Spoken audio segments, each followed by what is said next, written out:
I kindly bring in the nominee, Honorable Abena Osasari, please.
Kindly administer the oath.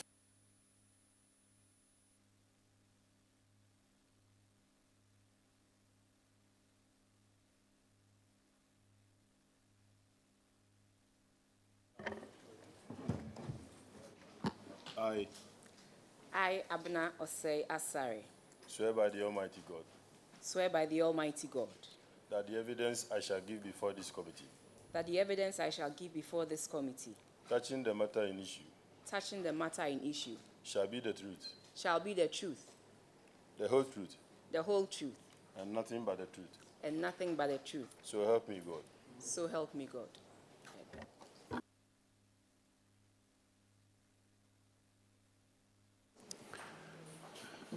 Mrs.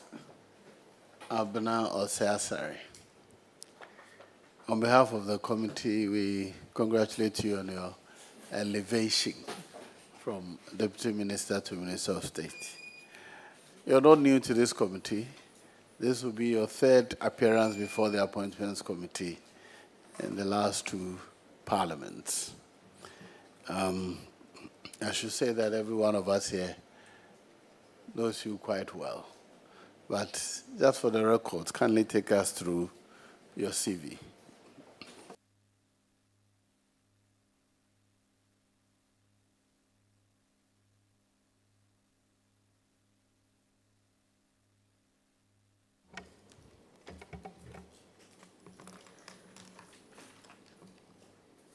Thank you very much, Mr. Chairman.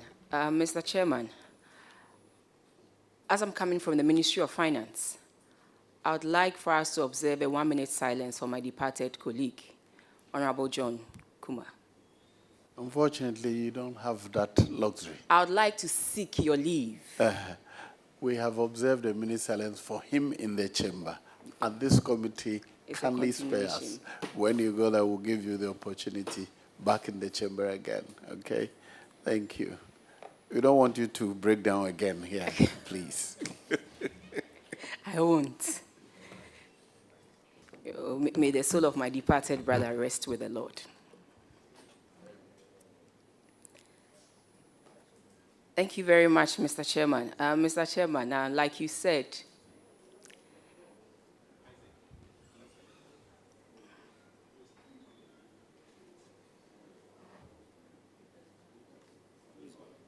go ahead.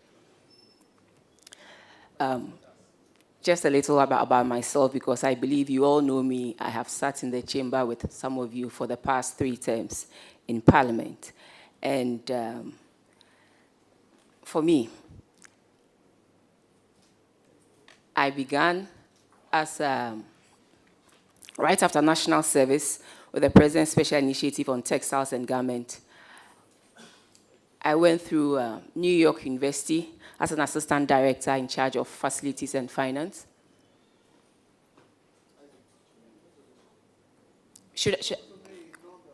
Thank you very much, Mr. Chairman. And from there, I moved to Barclays Bank. Right after Barclays Bank, that was somewhere in 2012, I moved into full-time politics and became the parliamentary candidate for the people of Etiwa East when Etiwa was split into two. Mr. Chairman, I come, and well, after 2012, I came to Parliament as a member of Parliament representing the good people of Etiwa East. And from 2013 to 2017, Mr. Chairman, I was on the Public Accounts Committee, I was on the Employment and Social Welfare and State Enterprises Committee, and I discharged myself creditably on that committee. And then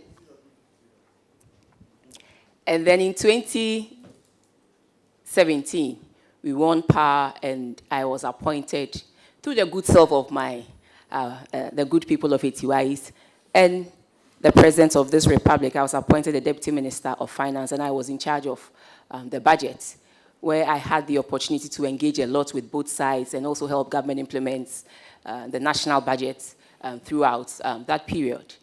And in there, too, I represented the government in so many places, and I also think I discharged myself well.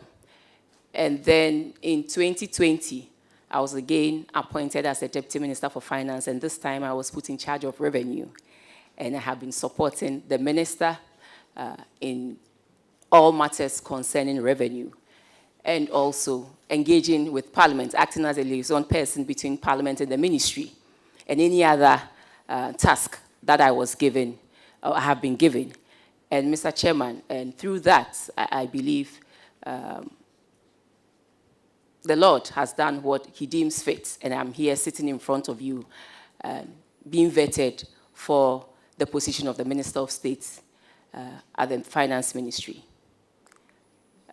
I'm a chartered accountant by profession, and I have been a fellow since 2014. I'm also a member of the IC, Institute of Chartered Accountants, and I hold a BA, a first degree in economics with geography, and then a master's in development financing, all from the University of Ghana. Mr. Chairman, respectfully submitted. Very well. Colleagues, here is Honorable Abena Osasari, an active member of Parliament for the past 3 terms. Now, I offer her to you to ask your questions. Yes. Thank you very much, Honorable Chair. Honorable Abena Osasari, congratulations. Thank you very much, my sister. Honorable, from your CV and then the history of the Finance Ministry, you'll be one of the longest serving member of the executive at the Finance Ministry.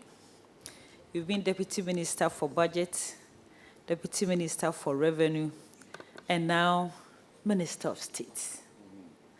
My dear sister, could you tell us the lessons you have learned, and this time around, what are you bringing on board? Thank you. Thank you very much, Honorable Mr. Chairman. Mr. Chairman, I have learned a lot, and it cuts across many areas. In the ministry, there's so much to be learned, so much to be done across the various divisions. And Mr. Chairman, I have taken the time to get to know not just how to come up with a budget, but the difficult task of implementing these budgets. We have some very wonderful women at the ministry who are doing a very fantastic job, and I have learned a lot from them as well. And what I also bring to the table is attention to detail. And I believe that is what I will use to support the new minister in carrying out his mandate from now to the end of the year. Mr. Chairman, I've also learned or built relationships, and I've leveraged on these relationships to get things done in Parliament, with the labor unions, and with all stakeholders that I need to reach out to make sure there's harmony and for governments to also do its work. And so, Mr. Chairman, at the ministry, these are a few things that I have learned, and these are what I'm bringing on board: attention to detail and the leverage that I have built over time in terms of the relationships. And I believe you need these things to help any person at all succeed in any sector that he or she is put in. And this is what I bring to the table. Honorable Abna Osiasare. Of these, I want to say that you have done so well, and I want to congratulate you for the lessons you have learned, for what you're bringing on board. So, my sister, I say congratulations. Thank you. Thank you. Yes, another sister. Today is not International Women's Day, so the pressure is down. Today is not, but we try to create it every day. Anytime we need it, we make it International Women's Day. Okay. So, congratulations, Honorable Abna. Thank you very much, my sister. What do you think accounted for the December 2022 year-on-year inflation of 54.1% and the year to November 2022 depreciation of 54%? Is it the printing of some 77 billion Ghana cedis by the Bank of Ghana at the request of the Minister for Finance, or the Russia-Ukraine war, or something else? My sister, just as I was warming up to the vetting, you just hit me with these questions. But I'll come to it. Thank you very much, Mr. Chairman. Mr. Chairman, if you'd all agree with me that from 2017 to 2019, when the MPP inherited power, you look at the growth path, you look at our inflation, you look at our CD dollar depreciation, everything was going in the right direction. From 2017 to 2019, the average growth rate was around 7%. From 2017 to 2019, the inflation rate was below 10%. And then from 2017 to 2019, the CD's strength against its trading currencies was depreciated less than 7%. But then, right after that, a series of occurrences took place. One had to do with the energy sector issues, and then the other had to do with the financial sector bailout. And then in 2020, we all know something that began as a health issue turned into a whole economic issue, which was the COVID-19. COVID-19, with your support, government came to Parliament to look for various sources of money to help it address the issue. And then we also realized that because of the complications of COVID-19, we had to close down businesses, our revenue numbers fell, and that translated into a whole lot of things. And then in 2022, just when we thought we were recovering from all those things, we were also hit by the Russia-Ukraine war, which I know my colleagues on the other side, anytime we say that, they just smile, but that is a reality. And so it affected so many things. There was supply disruptions, there was so many things, and then it's even affected our food production, because these fertilizers that we were importing for the planting for food and jobs, we had a quantum of it coming from Ukraine as well.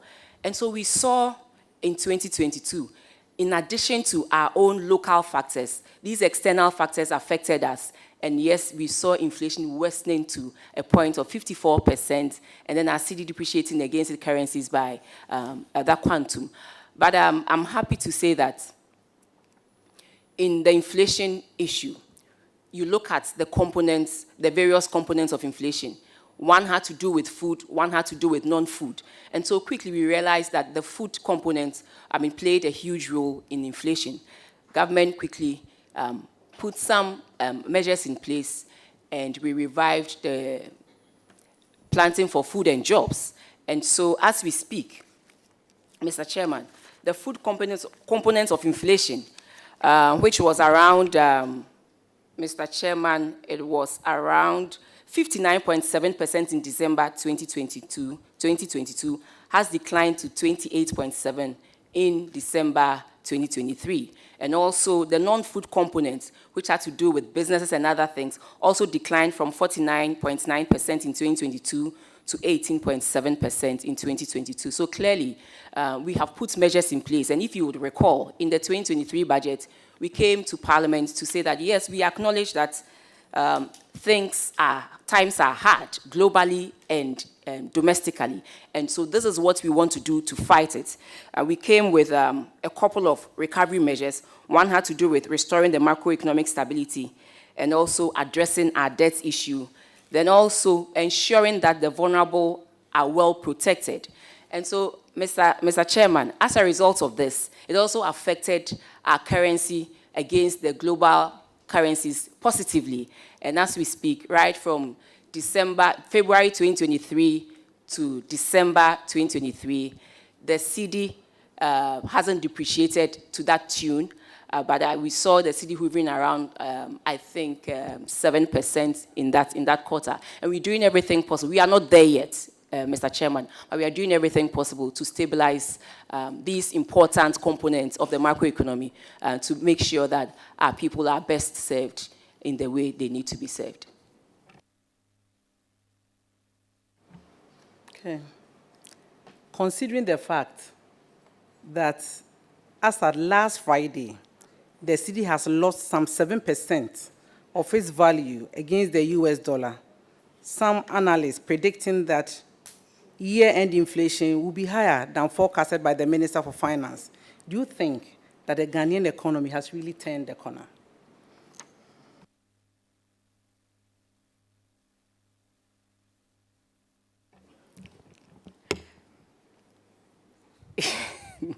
Mr. Chairman, I think we have made progress compared to December 2022 numbers, where you yourself mentioned that our inflation was around 54.1%. And I'm happy to announce this morning that inflation has come down to 23.2% in the February numbers. And so clearly, we are making progress. But I believe that we are making progress because of the measures that we put in place.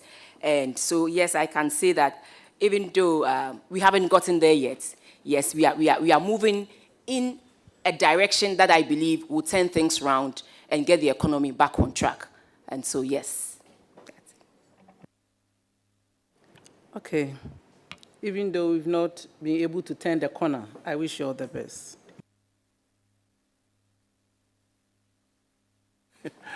The other lady wants to join in there, right? Thank you. Thank you very much, Honorable Chairman. Let me also begin by congratulating you, Honorable Abna. You have been an inspiration to many of us women in Parliament and also out of Parliament. And I think the whole of the Women Caucus in Parliament is proud of you. So congrats again. Thank you. My first question is on revenue generation models, especially on the taxation side. Do you think that, in your own opinion, do you believe that the models that we are implementing now are efficient?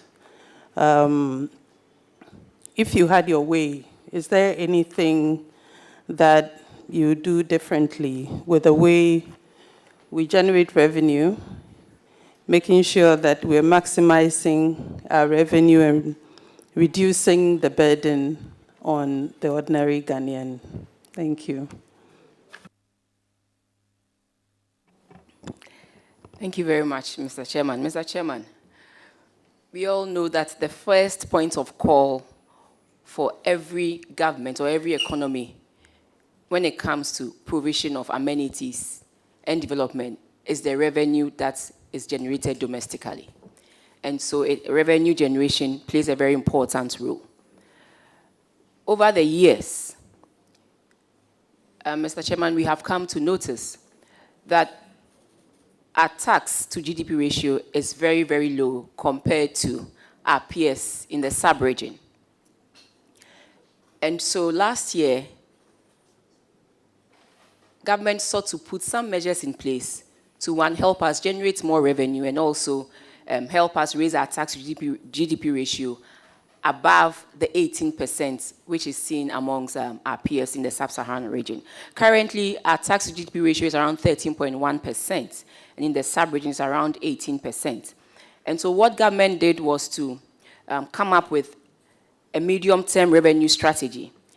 And in that plan, we have various strategies that government, in conjunction with its stakeholders, think that if we should pursue, we would be able to raise some revenue. But in doing that too, government also looks at the base or where it feels it has to raise these revenues from.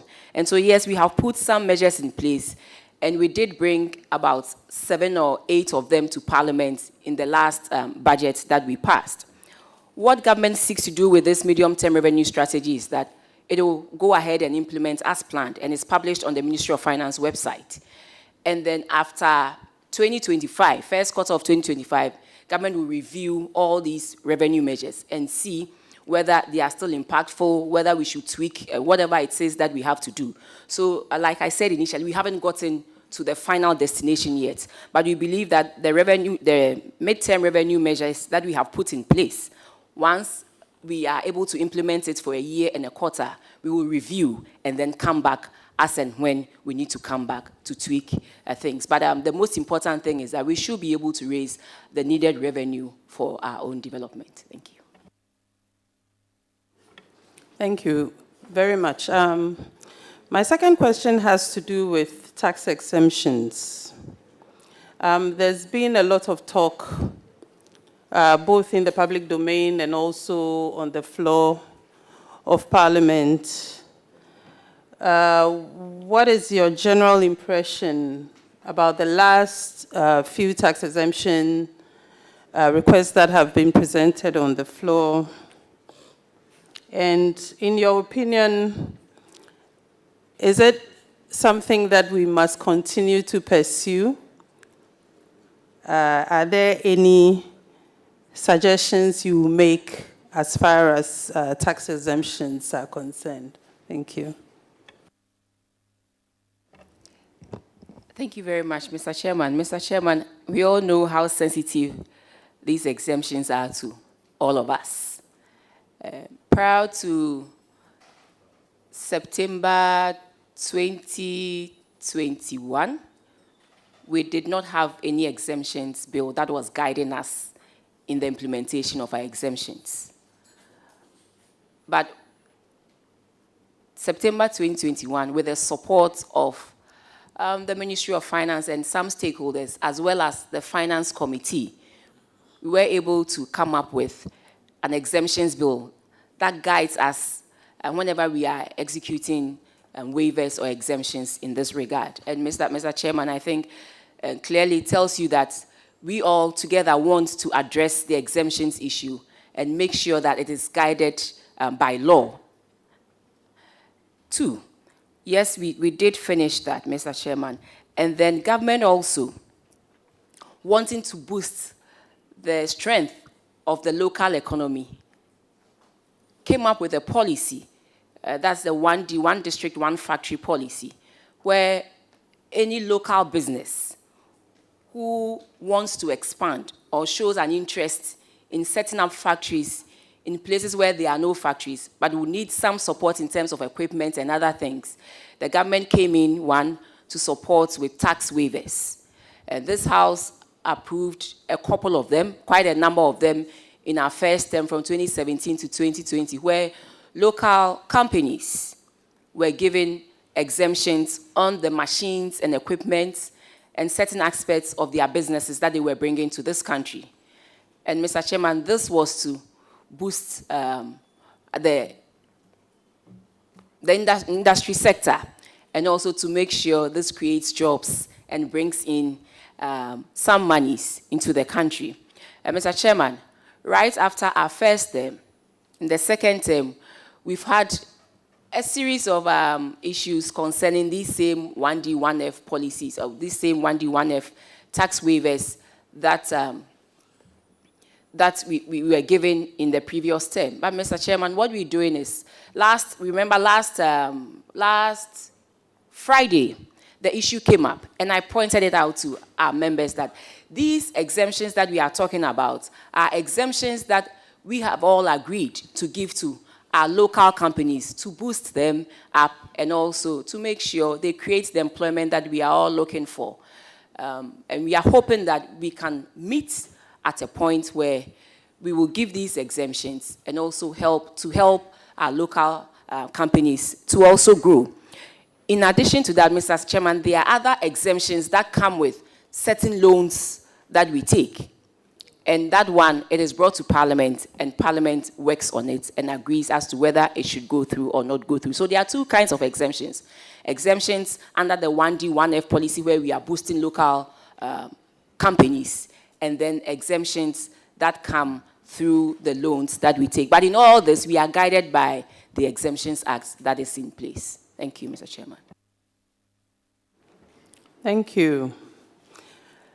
I also wanted to find out about the e-levy.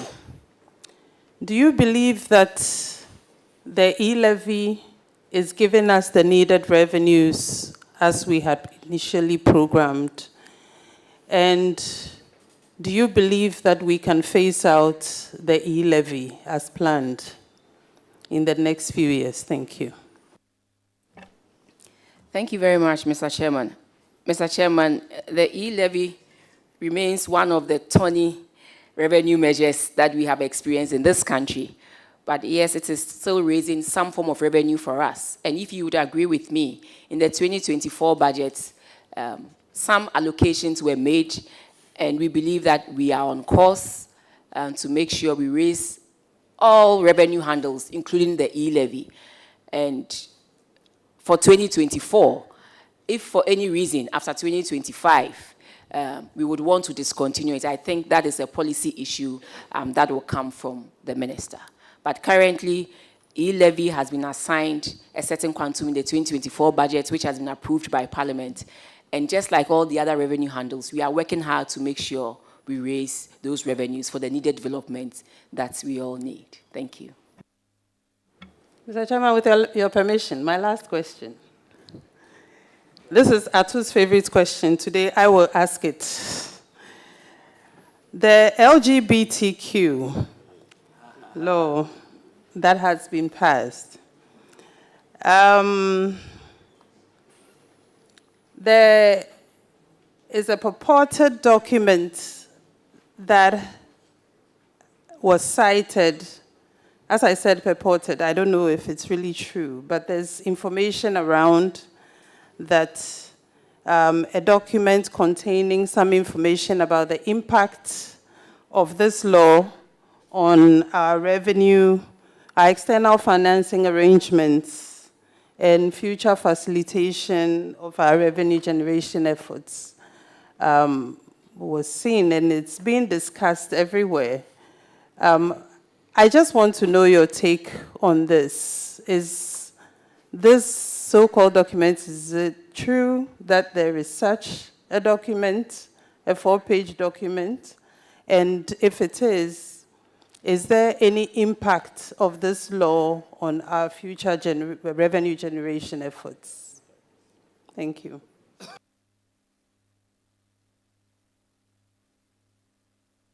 If you are aware of any such document, you may indicate so. But otherwise, I would have loved to see that any such document will be available to us in Parliament before we speak to it. But maybe you have seen it, if you have. Thank you very much, Mr. Chairman. Mr. Chairman, when it comes to the LGBTQ law, I'm a member of Parliament. We are all members of Parliament. We all agreed and we have passed the law. And so that is it. Again, yes, Mr. Chairman, based on any or every event that takes place in this country, we need to assess the impact. we had stakeholders raise some concerns as well. And so this was an internal meeting we had, one to look at our revenue numbers, the normal discussions that we do have on our expenditures and then our revenues. And then we told ourselves that we need to improve on our revenue generation to make sure that per the sentiments that were going on, if there should be any gap in any of our revenue numbers, what we ought to do as a ministry to make sure we fill or close that gap. And that was all. Thank you. So, has that been published, if it's an internal discussion document? No, Mr. Chairman, it was an internal document, and it remains so. How can you confer that it's the same as the document she's saying it's in circulation? Mr. Chairman, I cannot pretend and that I haven't seen it on social media. It is there, but like I said, this was our own internal arrangements. Like we every time talk about our expenditures and our revenues, where we feel we need to tweak the expenditures a bit, where we feel we need to use various measures to raise our revenues. And we cannot pretend that we never had sentiments right after the passage of the bill. And what we are saying is that as a ministry that is supposed to handle revenue generation, should there be any gaps in our revenue as a result of the passage of this bill, we are ready to do everything possible to close that gap with the measures that we intend to put in place. So it was an internal memo, and just like our meetings that we have every time, and we saw that on social media, Mr. Chairman. Thank you. Very well. Yes, I want to go to this side. Yes, Richard Ejampo, you're the last to come, but... Mr. Chairman, thank you very much for the opportunity. Honorable Minister, congratulations. Thank you. Mr. Speaker, I want to find out from the nominee. You are aware we spent billions of cedis in respect of the financial sector cleanup. Can you share with us the outstanding lockup funds? Because many customers are also complaining that their accounts have been validated, but no payment has been made so far. What are the numbers? How many people are involved in this? Yes. Thank you very much, Mr. Chairman. Mr. Chairman, I would not have the detailed numbers, but I can speak to it, that in terms of the financial sector bailout, if you all bear with me, and the financial sector itself, the banking sector, as far as I know, almost all the liabilities have been taken care of. But the issue has to do with the asset management companies. The asset management companies, we have some challenges. And the challenges we have is one has to do with the fact that some of these companies have taken the liquidator to courts. And so until we are able to resolve the court issue, government cannot proceed to pay. I remember in 2020, on humanitarian grounds, when the COVID was, had a very devastating effect on everybody, government on humanitarian grounds decided to pay 50,000 to all the asset management companies, depositors. And so government went ahead and did that. Government paid, in 2020, government paid, I think, 760 million Ghana cedis. And then in 2021, 580 million Ghana cedis. We still have quite a chunk to pay. So even if you look in the 2024 budget, government has allocated 4 billion Ghana cedis to be used partly to pay for these asset management companies' money, as well as a few NIB and a few other things in there. And so, Mr. Chairman, recently a committee was set up by Mr. Speaker concerning the same issue, and I was invited. And we said, this is what we have done so far. Initially, there were quite a number of people under the asset management companies that had their monies locked up. But with the payment of the 50,000, we were able to hive off a lot of these people. But that notwithstanding, government is ready to pay, but the issue is it's in court. So once that aspect of that part is taken off, government has allocated some monies in the budget, which Parliament also approved, and so we'll go ahead and pay. That is not the final, that the total amount due, but there are still some money, because what they claim they owe is more than what we budgeted for. So government cannot pay all in one tranche, and what we're seeking to do is at least let the courts finish their work, and then government can go ahead to do what it's supposed to do and come out with the payment plan to pay for the rest of the monies. Thank you. Thank you very much, Mr. Speaker, Mr. Chairman. Mr. Chairman, I want to ask another question. Minister, if your nomination is approved, do you have any plans or programs that you put in place to sanitize the financial sector, to bring confidence to the people? Because I ask this question because just last Sunday, something happened at Babiani, that's Western North.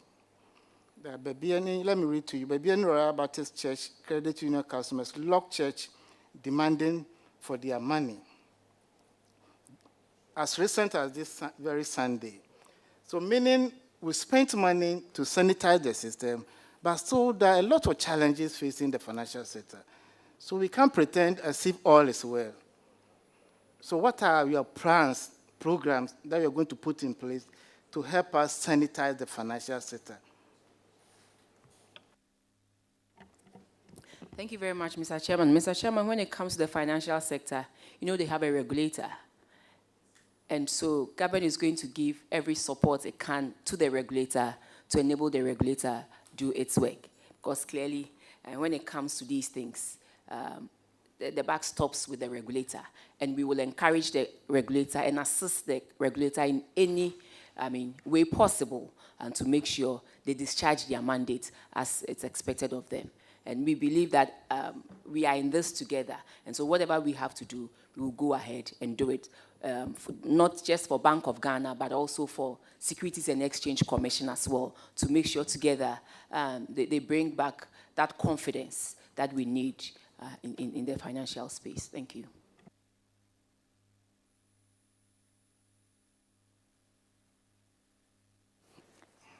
So, Mr. Speaker, my last question has to do, the minister told us that she doesn't have the numbers in terms of the validated account. I don't know if in future you can share with the committee or the House so that at least you have an idea how much government is owing these people and what are the timelines.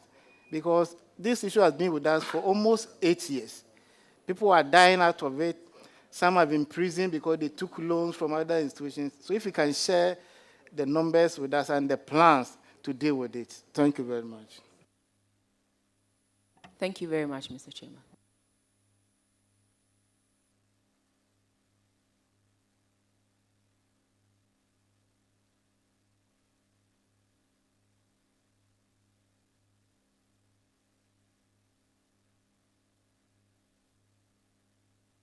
Yes, you're done. Very well. Yes.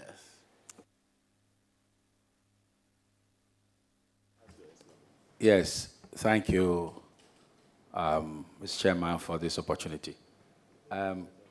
Honorable Amna, you are one of the ladies I've met in my life that you glorify womanhood. I've told your husband, who is my colleague at the bar, that the comportment of your wife and her intellectual capacity, is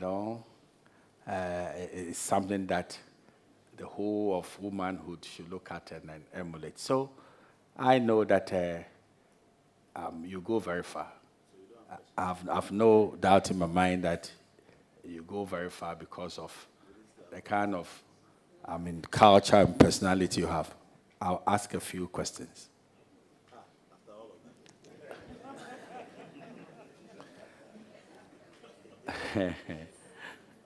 Yes, Honorable, there is a correlation between infrastructure build-up and debt. That you take good money and do serious infrastructure. And that could kick in debt as well.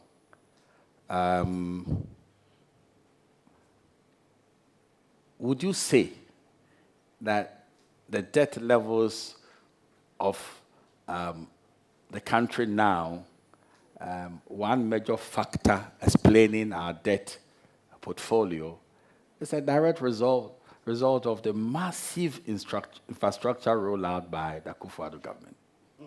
Because there's a correlation. Would you say that?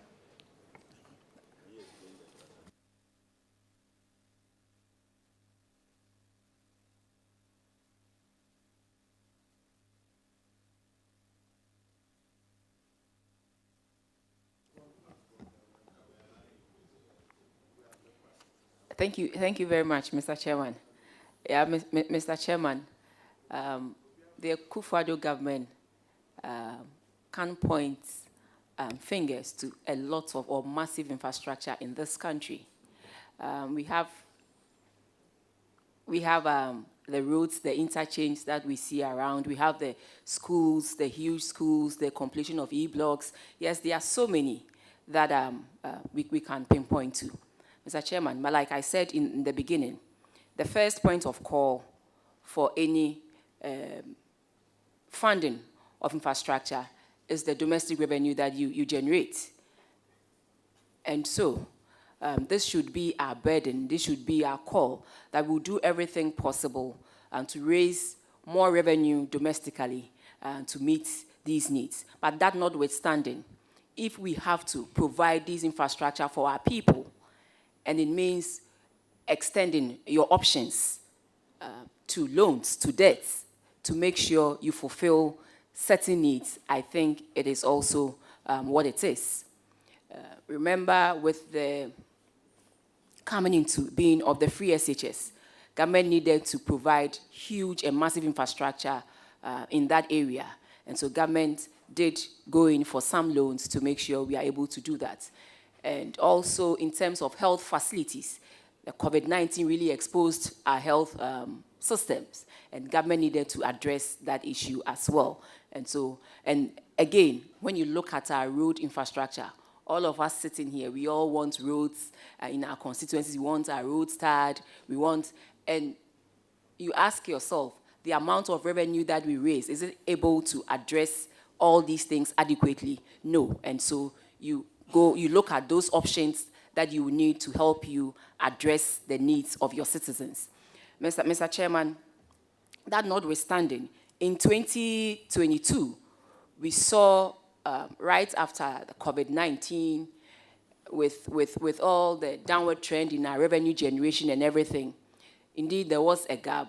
Government quickly sought to do something to close that gap and make sure the economy thrives, because government said that as for bringing back the economy, I know how to do that, but raising a dead person back to life is what I cannot do. And so yes, we did go in to borrow some monies and to address certain issues that arose as a result of that. And again, Mr. Chairman, currently as we speak, the public debt is around 53.3 billion Ghana cedis. 53.3 billion US dollars. And Mr. Chairman, it is not just an issue with monies that we have borrowed, but because some of these monies are quoted in foreign currencies. And so when it is being translated, yes, you see it as, you have to quote it in the currency that you took these loans from. But in cedi terms, around 621.3 billion Ghana cedis. And that translation sometimes also increases the value in cedis. So I wouldn't say it is just a reflection of our infrastructure, but when the cedi took a downward trend and then the economy also took a downward trend, it affected the value. In terms of cedis, it affected the value of our debts. But in terms of foreign currency or in dollar terms, it wasn't that much. Thank you. Just a follow-up on this. Honorable Abena, you just said that in response to my good friend's question that you partly agree that part of the reason we are in debt is because of the massive infrastructure rollout by the government. And you mentioned specifically the interchanges, the roads and hospitals. Can you please name the interchange, the roads, and the hospital project that has been completed as part of the debt you are talking about? Thank you very much, Mr. Chairman. Mr. Chairman, I just want to correct that I said that there are options, because the first and foremost, you need to raise the revenue domestically. So there are options, and if the options for you is to go outside your domestic revenue to look for money to address these issues, yes, you do it. And Mr. Chairman, we don't finish a whole project before we make disbursement. Whilst the project is ongoing, we commit, because once contractors present IPCs, you're obliged to pay. And so it is not when projects are completely done that we part with money, but as and when it is being done and certificates are being raised, we do that. There are several e-blocks that you see around. There are several e-blocks that have been finished and handed over to the schools to be used. We all see the interchange, the Pokwasi interchange that is being used, the Temale interchange that recently was handed over to the community. There are several of them, but the issue is that you do not wait for them to complete fully, but as and when IPCs or certificates are raised, you are expected to pay some money to these people. Thank you. Honorable, you are a respected member of parliament, and you know you are liked in the House. Can we settle this once and for all? You and I were in parliament when the loan agreement for the interchange at Kaswa, not Kaswa, sorry, the Opokwasi was procured.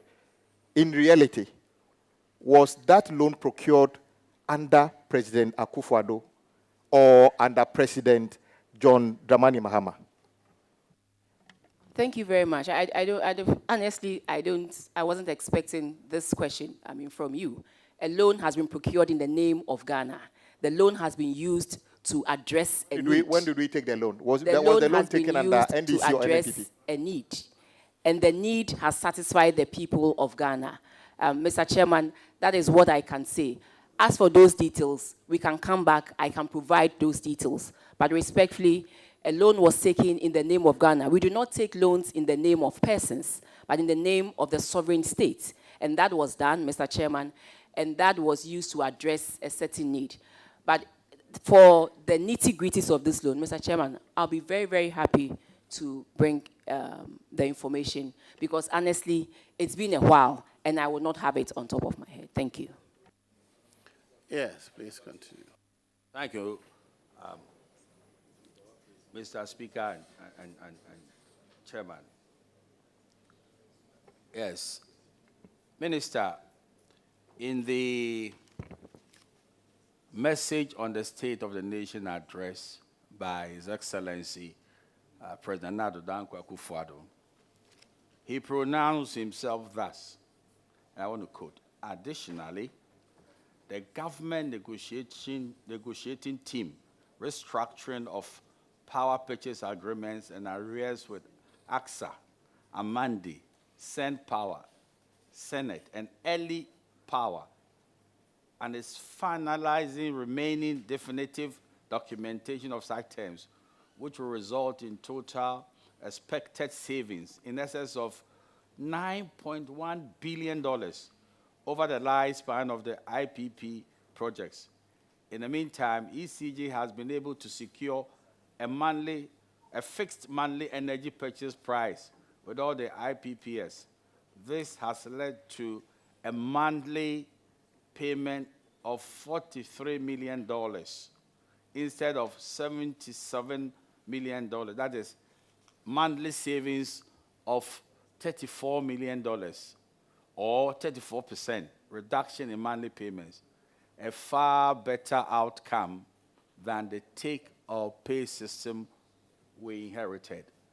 I want to find out from you, as somebody who was very strong in the ministry and are still very strong, whether or not the take or pay arrangement we inherited had a pernicious effect on the economy. And if so, why? And if not, why not?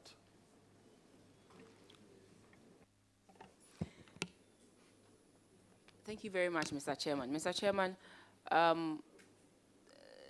this has been ongoing, the energy sector issues and the IPPs. I believe that this was the renegotiations of the IPPs was one of the first things this government said it was going to do when it inherited power. Because in 2019, we were hit with a reality. And so even if you would recall that in our 2019 or 2020 budget, we spent so much on energy that we have to exclude that from our regular expenses. So in our budget, you would see the financial sector bailouts and the energy sector bailouts being taken out of the regular expenditure line. Mr. Chairman, yes, we realized we had to do something about it. We needed to make sure whatever it is that we were paying for had value for money. So government sought to, because at that time, in the conditions and circumstances which they may have negotiated was different from the current situations that we have in. And so we took advantage of that, went in and did some renegotiations and came out with the fall, or the drop, or the savings that the president mentioned in the State of the Nation's address, yes. And so instead of the 77 million a month US dollars that we were paying, we now paying the 43 million. But Mr. Chairman, consistently, whatever we do, if it's because we are parting with money, we need to make sure there's value for money. And so whatever we have to do to make sure this happens, we'll go ahead and do that. Thank you very much, Mr. Chairman. Hold on, he wants to do a follow-up. He wants to do a follow-up, okay. Okay. Honorable Deputy Minister, I'm just doing a follow-up. In your response, did you say that these PPA negotiations have been completed and that you can tell this committee and the people of Ghana that you have actually gotten savings that we can touch of $9 billion US dollars? Thank you very much, Mr. Chairman. Mr. Chairman, we didn't say we have concluded on everything, but we are saying that currently, the negotiations that we have done, we have been able to save, we were doing 77 million a month, and so now you're expected to raise 43 million. So if you are expected to initially raise 77 and the amount has come down to 43, it is not monies that you have that you can touch, but the monies that you have saved. And so instead of doing the 77, you're now doing 43. I mean, So basically in effect, that's it. Less of what you ought to have paid. Paid, yes. saving. Yeah, thank you. Chairman,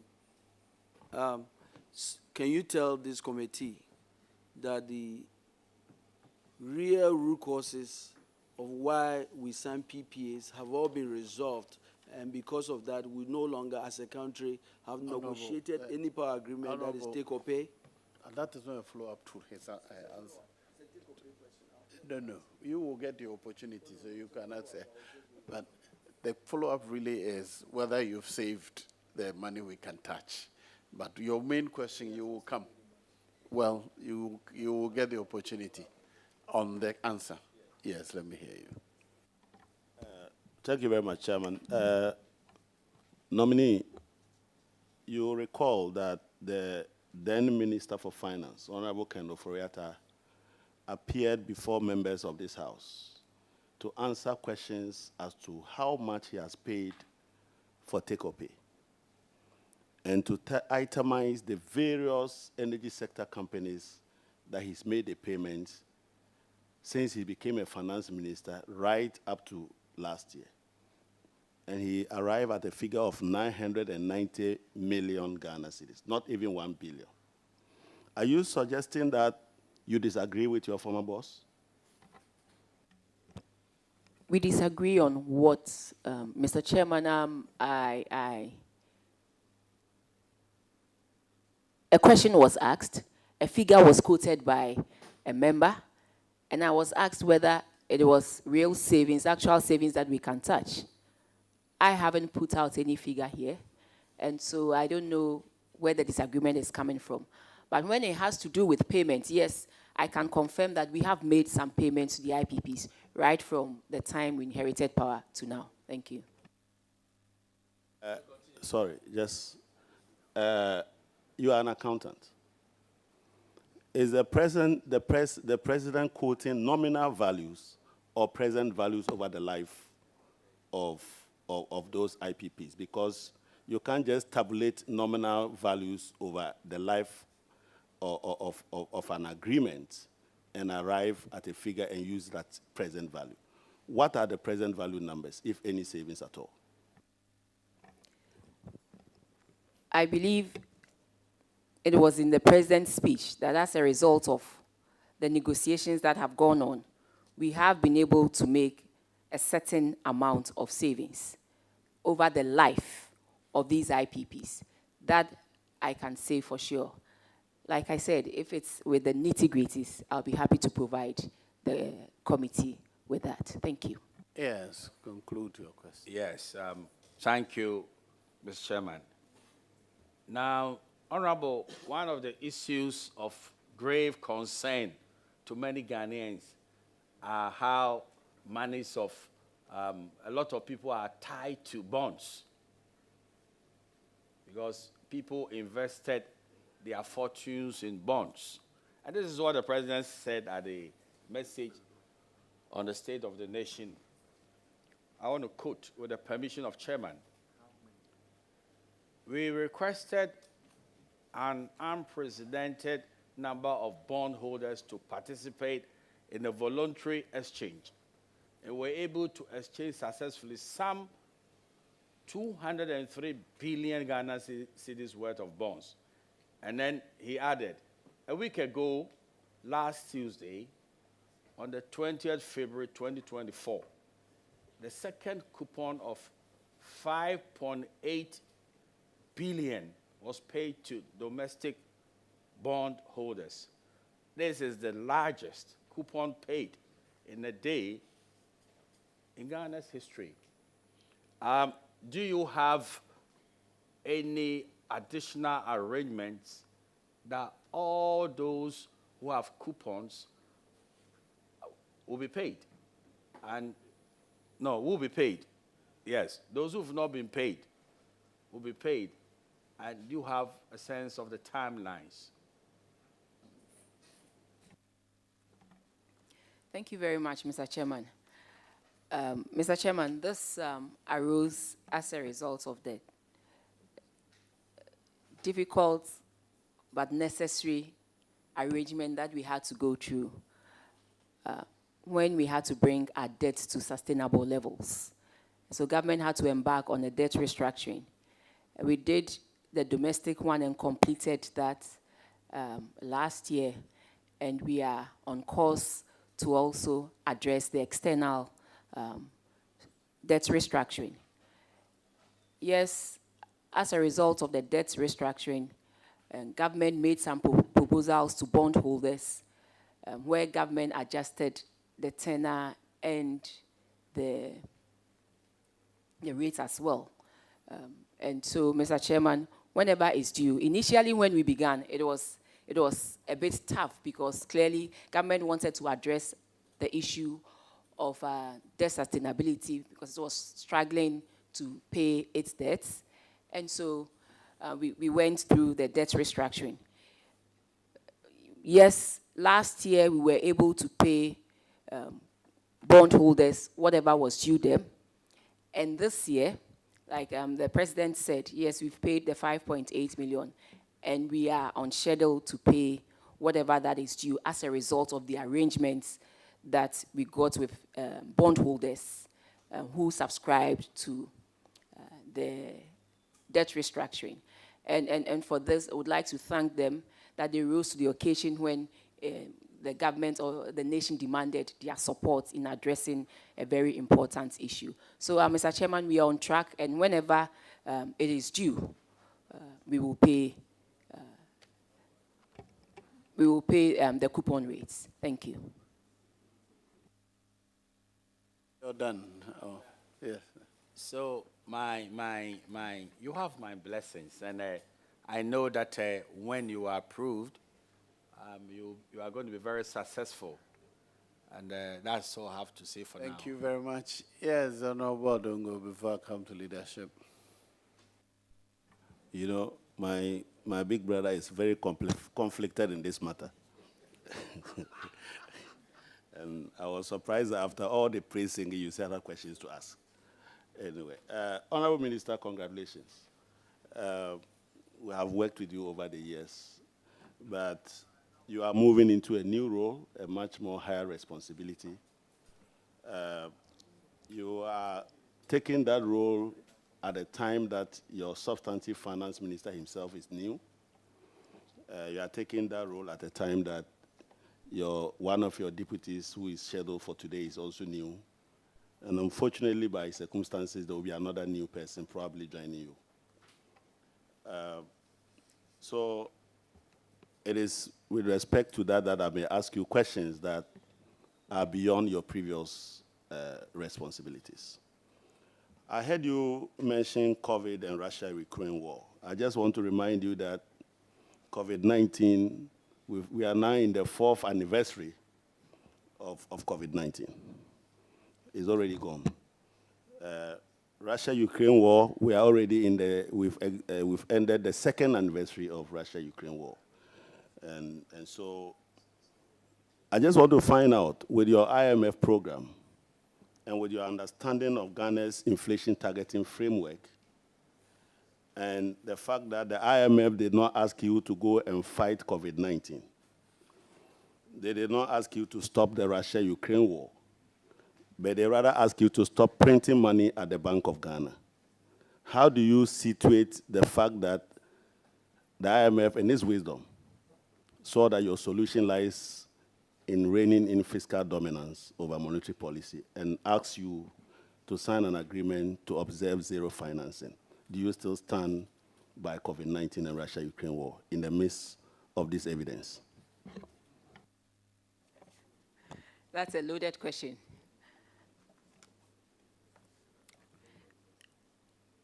Mr. Chairman, I must say that we all cannot run away from the realities, the negative effects of COVID-19.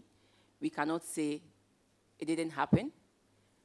We all know that even some of the loans that we took, especially from BOG, we were given some grace period, and then we began paying somewhere in 2022. So you cannot say that it's 4 years and it's gone. The realities are here with us. Again, with the Russian-Ukraine war, we cannot say that the effects have gone. Rather, they have made things relatively expensive, and because access to the goods that were being sought, especially fertilizer, flour, and these things, it still remains difficult, and so the effects are with us. That notwithstanding, I don't think that if a sovereign has a problem, the solution entirely depends on another sovereign. Yes, we have to look within and make sure we address our domestic issues, and by so doing, the external will have not so huge an impact on us. But even though it will have an impact, if we are able to address it domestically, the impact will not be that huge. And so that is what we sought to do with the IMF program. We ourselves designed a program to recover. That's the post-COVID-19 economic program. And then we asked for the IMF support backing to enable us implement this program. That is what we have done. And in doing so, we looked at our expenditures to see how best we can rationalize them to fit within what is expected of us. And we also looked at our revenue numbers to see how best we can increase our revenues, not only through new taxes, but also using administrative and compliance measures to make sure we gather or we bring in the needed revenue. And so this is what we did with the fiscal consolidation program that we have. And you can all bear with me that it is bearing some fruits. Even though we are not there yet, yes, it is bearing some fruits. And we also want to not just assure the IMF, but all of us here, that we will do everything possible to observe the zero financing. Prior to 2020, we had not borrowed from the BOG for a couple of years, and so something necessitated what we did. But the most important thing is that if we have entered into this agreement, we make sure, not because of somebody, but for our own selves, to make sure our institutions are robust and can stand the test of time. So we look within ourselves, address our issues domestically, and so that the impact or external impact wouldn't be as damaging as it was before. And this is what we sought to do with the IMF program and then our own PC PEG program that we put in place. Thank you. Okay, so I take it that the money printing machine at Governor Addison's office is useless now, which is good. Mr. Minister, you said you were in charge of budget, Deputy Minister in charge of budgets. From your understanding of the legal compliance issues we have put in the Public Financial Management Act to anchor macro-fiscal development, to ensure that there is budget credibility, our debt is sustainable, and there is also fiscal sustainability. How, in the face of all these, we couldn't manage the fiscal? And I refer you specifically to Section 15 of the Public Financial Management Act, which requires that in May, you and your minister will submit a fiscal strategy document to Cabinet, and you will accompany it with a fiscal risk statement so that you are aware of the risk to the economy. You would accompany it with the the debt sustainability so that you are not surprised at your debt levels. Is it that you were not doing these things, or how were you surprised in the end? Thank you very much, Mr. Chairman. Mr. Chairman, consistently, we were observing the PFM rules. Every year, we do what we have to do. We send these documents to Cabinet. They look at it. We advise them. But, Mr. Chairman, if you would bear with me, it was after 2020 that we saw these slippages. One, because we saw a huge fall in our revenues, the lockdown and all the effects of the COVID really affected us. But in that same vein, we also had to go in, or we had to spend more than we had budgeted for, because we hadn't seen this kind of pandemic before. Government needed to address it, on various fronts. And so this saw our expenditures moving way over and above what budget and Parliament had approved for us. But in all this, we sought permission from Parliament to do so. So consistently, we were abiding by the tenets of the PFM, but we had to do what we had to do to save lives and protect lives and get the economy back on track. And that is what we are seeking to do with the programs that we have put in place, especially in the 2024 budget. Thank you. I just want to follow that. Are you saying that the double-digit deficit you experienced consistently for 3 years were approved by Parliament? Is that what you're saying? I am saying that, Mr. Chairman, whatever we did, we had to do it consistently. We had to do it to save lives. We had to do it to protect lives. And in so doing, we went over and above our targets for the deficits. But clearly, you can see in the 2024 budget that we are moving back. We have set out a path to move back to the levels that we all intend to make that happen. But it will take time, because we need to build our revenues and also rationalize the expenditure. And that is what we seek to do with your support, because we are all people of Ghana. Thank you. Chairman, I wish that when I'm hungry, I had the power to just walk into a shop and pick bread. And when I'm arrested, I say that if I don't eat that bread, I will die. And so you have to allow me to steal the bread and eat. That's what we are simply saying. But having experienced all these, what would you propose as reforms to anchor public financial management going forward with the experiences you've had? And on hindsight, what are some of the inadequacies in our legal framework that you would seek to propose to your minister to adopt in order to anchor our fiscal environment? Thank you very much, Mr. Chairman. As part of arrangements with the IMF, we have already initiated certain reforms, and the reforms has to do with our revenues. Reforms has to do with expenditure management, procurement. And on hindsight, one thing I believe we should have done that we did not do, but now we have put in place, and I think the minister is aware of, is our procurements under emergency situations. We saw that happen during the COVID time, and so we have come out with policies that we believe we should look at and address, so that tomorrow, if anything like COVID happens again, we will not see ourselves breaching quite a number of the procurement rules in the name of trying to save lives as well, because saving lives are important, but at the same time, we also need to respect the rules and the policies that we have put in place to safeguard our own public financial management. So yes, Mr. Chairman, thank you. Very well, you're done. No, please, you've had two previous ones. Yes.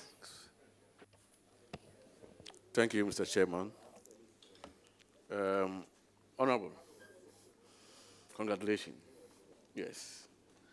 My professional mate, the same program you read at the University of Ghana, I similarly did one, fellow in SCCA and ICA. You are a strong woman. You are a pillar. Honorable, can we make reference to page 5 of your CV? The very last bottom, item 6. Director, SNIT 2017. Are you still a director there? Yes, Mr. Chairman. So all should be 2017 to date? Yes. Okay, all right. Yes, please. Thank you, Mr. Chairman. My substantive question, Honorable. Honorable, Ghana has been very successful in our debt exchange program. And you play a very key role. I want you to let the committee know what role did you play on this successful debt exchange program for the country. Thank you, Mr. Chairman.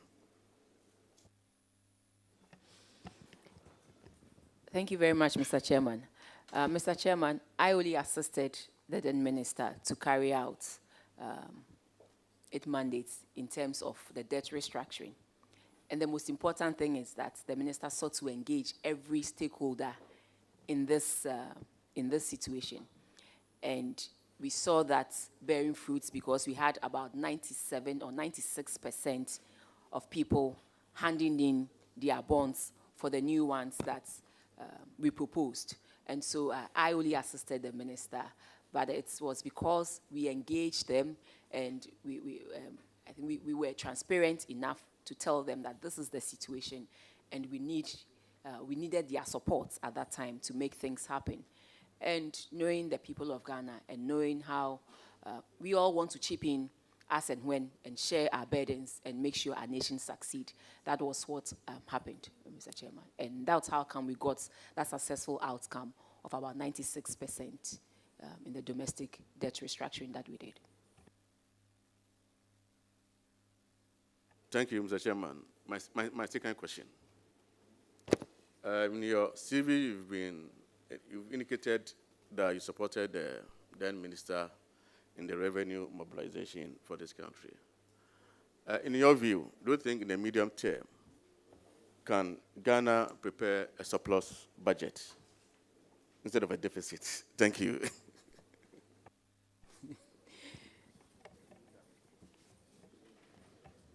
It's a very interesting question. Surplus budget meaning that our revenues are way above our expenditures.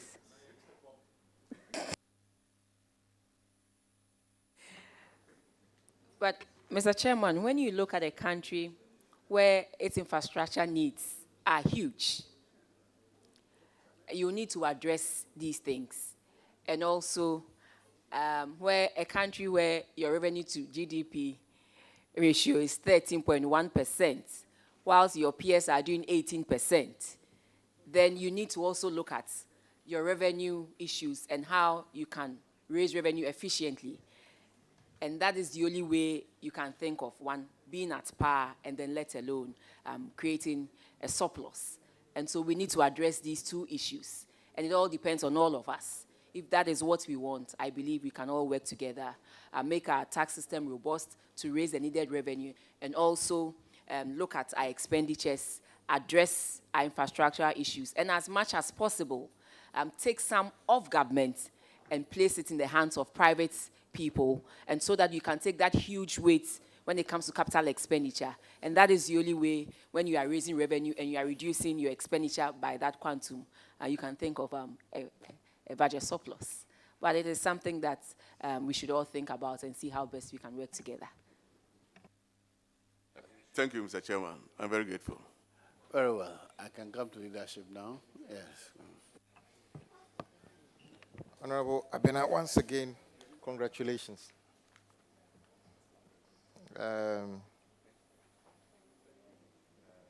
When my colleague asked you a question about infrastructure, I could see the beam on your face, and you answered with a certain level of confidence. But then when, because you said the government did this, to justify the fact that our debt, unsustainable debt, is partly because of the massive, in your words, the massive infrastructure rollout.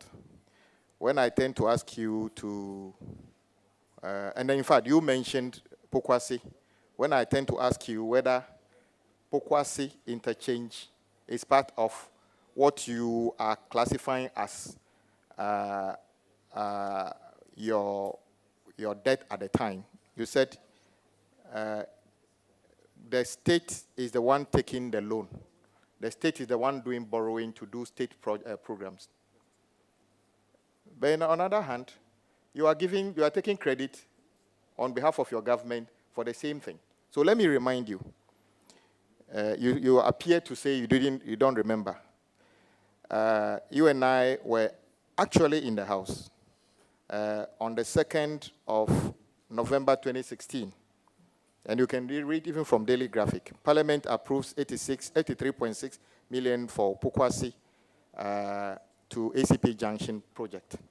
And the director of Urban Roads at the time, who is currently the chief director, and had this to say, Dr. Abbas said, procurement processes will start immediately, and the real construction will start in 2017. So maybe if you forgot that it was a certain government at the state level that did this, it was actually President Mahama's government, when he was leading this country, that took that decision for Pokwasi interchange be built. And that record must be sealed completely. Now, my question. You were an advisor to the Minister of Finance, the former Minister of Finance.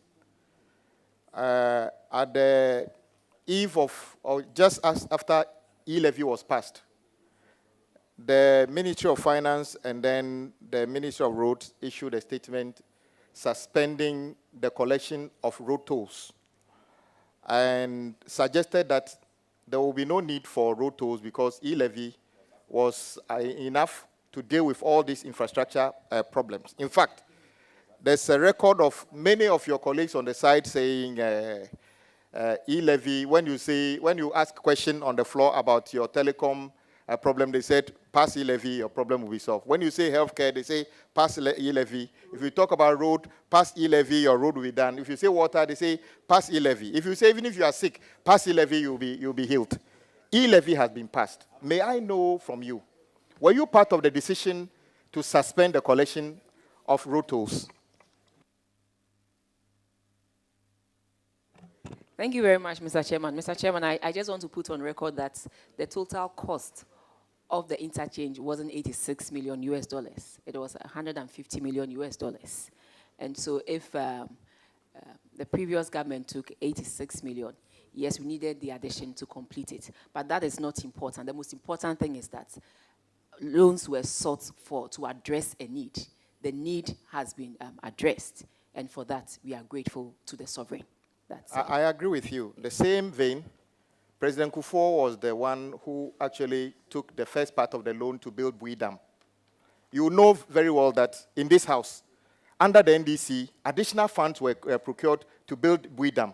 But no member of NDC has ever taken even 2% credit for the construction of Bui Dam. Why can't your party do the same thing, that you can give credit, the same thing you are doing, hold on, the same thing, the question is, the same thing with Kumasi Airport, the same thing with Tamale Airport. How come when you came to meet something, say that, I'm happy you said it, you are probably the first person to admit that, yes, it started, NDC took some loan and started it, you came to do some. If you go to Kumasi Airport, indeed, you and I were here, we took the loan. In fact, our committee went there and said that the phase that we were doing would not make Kumasi Airport a truly international. So you should take extra loan. And fortunately, when your government Leader, kindly ask him a question on the finance. Listen. Leave the politicians out for now. So will you agree? Will you agree that since you have started it, will you agree that it is very important for politicians to be truthful and give credit to their predecessors when they actually come to meet something that have started and continue? They should give credit to their predecessors. Will you agree? Thank you very much, Mr. Chairman. Mr. Chairman, I can see that my dear brother here wants to use my vetting process today to launch his campaign in Adakulu. I can see that, but the people of Adakulu have made up their mind. So I think the issue is discussing political communication. Are you in any way related to political communication in no, not at all, Mr. Chairman. Very well. And deal with the toll. Were you part of the decision makers who decided to suspend the collection of road tolls? Thank you very much, Mr. Chairman. Mr. Chairman, suspension of the road tolls was a political decision, was a decision taken by government, and I cannot take myself out of it because I'm part of government and I need to take responsibility as such. You are very courageous, and I encourage you to do that. So currently, are you intending to reintroduce the road tolls? Thank you very much, Mr. Chairman. Mr. Chairman, the document that spells out the vision for the government in 2024 is the budget. And so we're working with the budget. And in the budget for 2024, I don't think we introduced any line item for road tolls. And so it remains as such, Mr. Chairman. Okay. I've read somewhere that you said your focus is to see Dr. Bawumia elected. Is that true, as president? Thank you very much, Mr. Chairman. Mr. Chairman, we have a flag bearer, and the flag bearer is in the name of Dr. Mahamudu Bawumia. And so for every MPP person, it is your duty to see to it that the flag bearer wins the 2024 election. So yes, that is my focus, and that is what I'm working towards. And I'll do everything possible within my power to make that happen. Thank you. Order, please. Let me be clear. In your capacity as MPP member or in your capacity as Minister of State? Thank you very much, Mr. Chairman. Mr. Chairman, I'm going to stand for elections. I have just been voted as a parliamentary candidate for Itiwa East. And in the parliamentary candidate, I also have my presidential candidate. And so whatever I have to do to make sure I work hard with the good people of Itiwa East sitting right behind me to make sure Dr. Mahmoud Bawumia, flag bearer, wins this election. That is my focus. To differentiate between your role as a member of the party Yes. and your role as a Minister of State. Yes, And and thank you very much, Mr. your Chairman. pledge to ensure that Dr. Bawumia wins. Yes. Where does that lie? Is it a member of a party or as a Minister of State? Mr. Chairman, I belong to the MPP party, and for the MPP party, our flag bearer is Dr. Mahmoud Bawumia, and so I will make sure I do everything possible in my capacity to make him win the elections in 2024. Thank you. Thank you, Honorable Abena. Your flag bearer says when elected, he would cancel the e-levy you brought to Parliament, the betting tax you brought to Parliament. You are now looking for a position as a Minister of State. Will you support the minority to say that you don't have to wait until 2025? We'll help you abolish e-levy even this week. Will you support the minority to do that?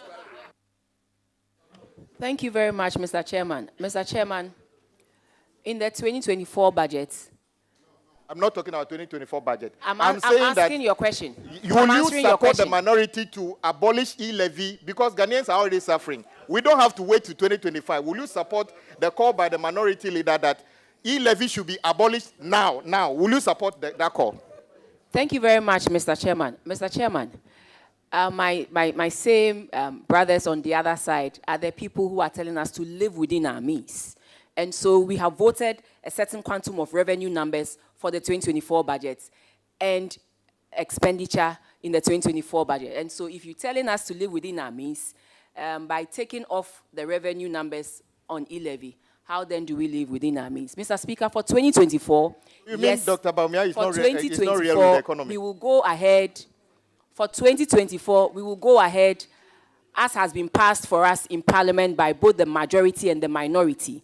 And then if, God willing, in 2025, His Excellency the Vice President becomes the President, he will take the policies that is necessary to make this country run. Thank you very much, Mr. Chairman. So for now, Order, please. Your promise to Clapping Ghanaians is not that allowed in the Yes. committee, please. yes. So for now, your point is that the hardship you have brought on the people of this country through e-levy, how do you call it, the USO tax, and then the betting tax, we should continue to suffer it until you are elected before you take off the pain. Thank you very much, Mr. Chairman. Mr. Chairman, these revenues, all revenues are needed to help us, implement the budget, pay fees, pay workers, build the roads, and build all the things that we want to see happen. And so currently, Parliament, both the minority and the majority, have voted and approved this budget, which includes all the revenue lines that you have mentioned.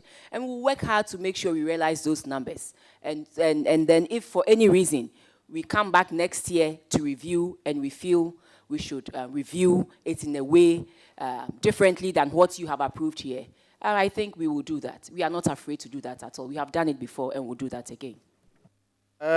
Honorable Abena, there's a section of the public who are very concerned that your presidential candidate, who is a known economist, for some time has suspended his economic discourse. When was the last time you heard him speak about the economy?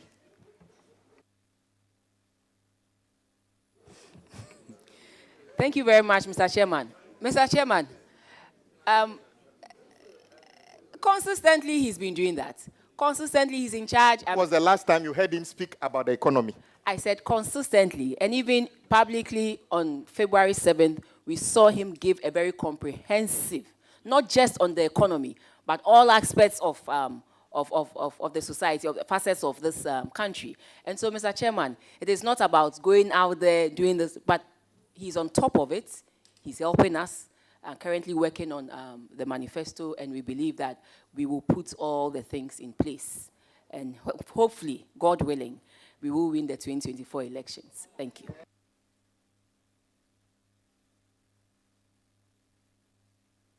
Honorable Abena, are you familiar with the laws governing the collection and disbursement of District Assembly's Common Fund?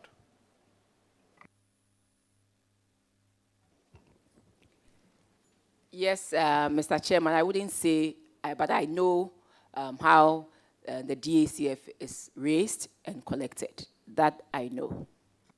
For instance, when the money is collected, what is the obligation on Ministry of Finance in terms of making sure that portion that belongs to District Assembly Common Fund and all other statutory fund get disbursed to them for them to forward to the relevant agencies? What do you know to be the understanding? Thank you very much. Mr. Chairman, the DACF is 5% of total revenue. And so at the end of the year, we look at all the revenues that have come in, and then the 5% portion is calculated based on what needs to be taken out, and then government is obliged or is expected to pay these monies to the District Assembly Common Fund. But what is done is the monies come in monthly, but the DACF is paid quarterly. The DACF is paid quarterly, though the monies come in, recognize it monthly. And so sometimes, Mr. Speaker, this is a challenge that we all know we face sometimes, that putting monies that are needed to be used elsewhere down for 3 months, let's say January, and then you have to hold on to January's amount, hold on to February's amount, and then wait till March before you pay. Sometimes it is a challenge because there are other competing needs. But whatever it is, at the end of the quarter, government recognizes the total amount that should go to the DACF, and government makes arrangements to transfer those monies. It hasn't been easy. I mean, we have to admit. Minister, you mean there are competing needs with the DACF? What the Constitution says? No, what I'm saying, to the district assemblies, some need is competing with it? Mr. Chairman, what I'm saying is that these are monies that are put in the same pots. And so, but for DACF, we will have to wait for 3 months because it is done, the disbursement is done quarterly. So you have to wait for 3 months before you pay these monies to them. But the most important thing... What stops you from putting it in DACF every month and asking them to take it at the end of the 3 months? What stops you? Mr. Chairman, but the most important thing is that you recognize the total amount that is due DACF, and then you pay as and when it is due. That is the most important thing. Well, it appears to be that there's a huge temptation to touch DACF when it is waiting. If you have that temptation, please take your mind off that money. Because as for that one, your boss is here. I'm talking to your boss through you. If you deal with that money, you will not be happy with Parliament at all. Yes, talking to God through the wind. Mr. Chairman, I'm a parliamentarian myself. And then I know we need these monies for development activities in the various constituencies. Your constituents need it. They are behind you. They need it more than we. So yes, so we'll make sure leave that money alone. We pay as and when it is due. Yes. Okay. Honorable Abena, so how much is not you as a person, how much is government indebted to District Assembly's Common Fund as we speak, if you were to try to bring yourself up to date with monies you have already collected, not monies that we are yet to collect, what you have collected, how much do you owe them? These are figures that you put out, and I would want that I bring the documentation to you, to leadership directly. But yes, I will admit that government owes DACF some disbursements, yes. Can you tell the public how much of that money goes to MPs when you transfer, whatever you transfer to your assembly? What proportion of that is in your name, and what proportion is in the name of the District Assembly? Thank you very much, Mr. Chairman. Mr. Chairman, with that, it is the formula that is brought to the House that is passed. And so that one, it is not determined by Ministry of Finance. Rather, it is determined by Parliament through the DACF Act. And so anytime in any new year, DACF brings the formula to Parliament. Parliament looks at it. If it's satisfied with it, they go ahead and approve. And so that does not lie with Ministry of Finance, but rather with Parliament, because you do the approval of the of the disbursement. So And so in the formula, you will see what should go to the MPs, what should go to the assemblies, and what should go to critical aspects of the society that DACF needs to fund. So it is usually in the formula, and that one is solely done by this house. It's the same house that said that you should be up to date with them, but you have decided not to be up to date. Do you want us to change the law to give government, not only you, government, the leverage that when we collect the money, you can decide to spend it and give it back to this Assembly's Common Fund later? Do you want us to do that? I'm asking you.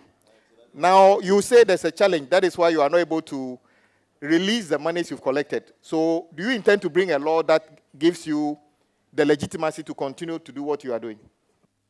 No, we are saying that we are not able to pay everything at the same time. But as to what is due DACF, government can never say it will not pay. So that is. So what you I want know, to put on the table. the ministry, not you as a person, is breaching the law so far by not paying on time.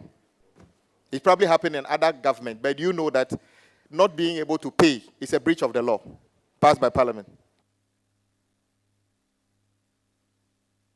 Yes, my good friend, my sister. Honorable Minister, are you listening to that question? You may want to. Mr. Chairman, you know, when it comes to money, it is not that easy, especially when, my brother, you know it and you are laughing. You know how tight these things are sometimes. No, it's not laughing. I didn't see Ato laughing. I've known Ato for long, since our school days. I know when he laughs and when he doesn't laugh. He's laughing currently. Anyway, my last question. Honorable Abena, I must say that, yes, your position as the Deputy Minister did actually, with others, help, break some deadlocks in terms of disbursement of this Assembly's Common Fund. But you can do far better than you have done so far. So when this House gives you the nod, continue to improve on your work. And I can see your new boss, our friend, colleague, is nodding his head. So you can do better. The last question. Honorable Abena, I totally agree with you when you talk about the challenges in the economy. Why we are not able to adequately fund the things that matter to all of us. Schools, roads, hospitals. I'm sure you are familiar with Ridge Hospital not far from here. And what we have there is just a phase of that project. There's a second phase, which has been in abeyance for some time. But right opposite, the Bank of Ghana has started, and it's arguably the fastest growing publicly funded construction project in the country. If the people of Etiwa were to ask you to make a choice of expanding either Ridge Hospital or any other health facility and stopping Bank of Ghana from doing what they are doing, will you simply tell them Bank of Ghana is an independent body owned by some foreigners, or you tell them that Bank of Ghana, that is why they call it Bank of Ghana? So whatever they do must be in consonance with the overall vision of the country. Will you prefer to fund Bank of Ghana at almost $200 million or continuing the next phase of Ridge Hospital?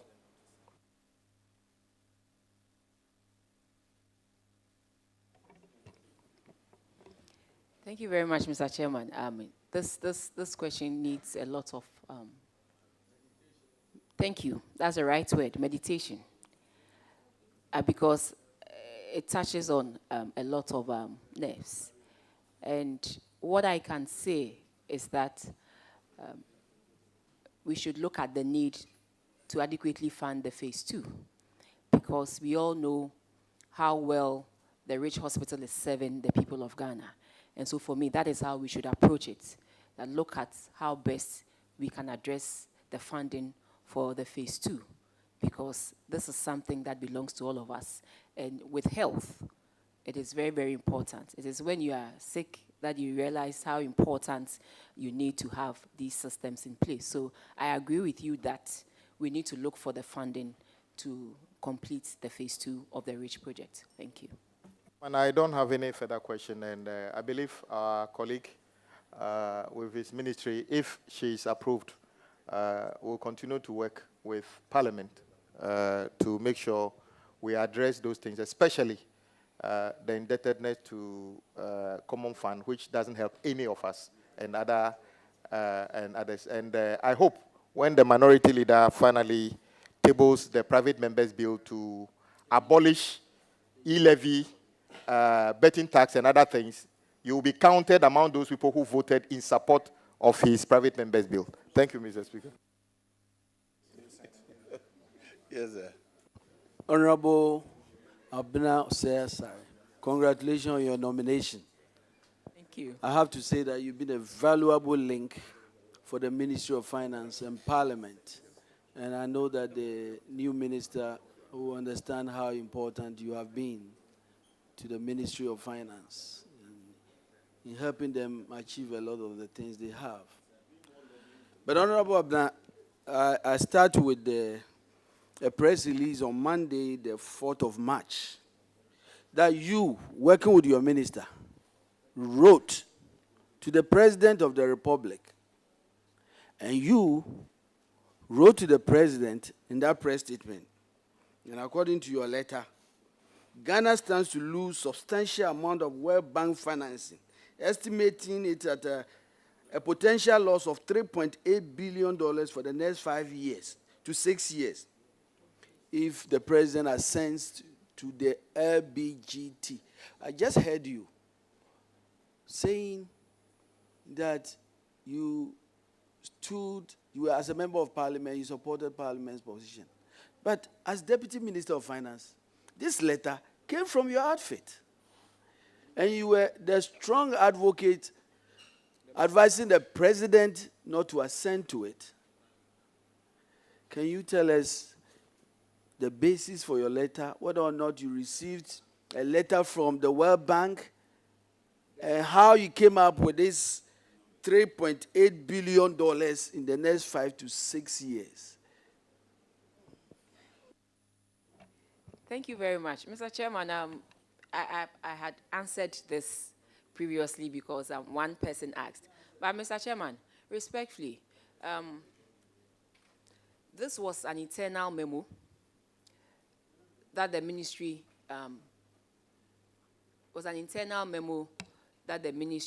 usually with anything that occurs, I mean, we sit to deliberate on, the positives, and if there are any negatives or if there are any challenges, we see how best we can address those challenges. And so just like a normal management meeting where we looked at our expenditures, and then we also looked at our revenues. And upon the passage of the bill by the House, of which I am a member, we heard certain sentiments from certain stakeholders. And so what we sought to do was to see how best we can address any revenue gap issues, should they arise as a result of the passage of this bill. That was what we sought to do. And it was an internal memo. It wasn't a memo that was to be sent outside, because we were sitting to see how best we could just close the gap. Did the President request for that advice? Should anything Did the President request for that advice? Mr. Chairman, I said it was an internal memo, just like we have our daily, weekly meetings, and so we were discussing this in our meetings. But it ended up being a letter to the President advising on the potential loss to the country of $3.8 billion from the World Bank alone. Thank you very much, Mr. Chairman. Mr. Chairman, I still stand by the fact that it was an internal memo, and it had nothing to do with that. We were only looking within to see how best, should any gaps arise, how best we could close those gaps respectfully. Honorable Abna, You've been in the ministry for a long time. How much was Ghana's total debt as of January 2017?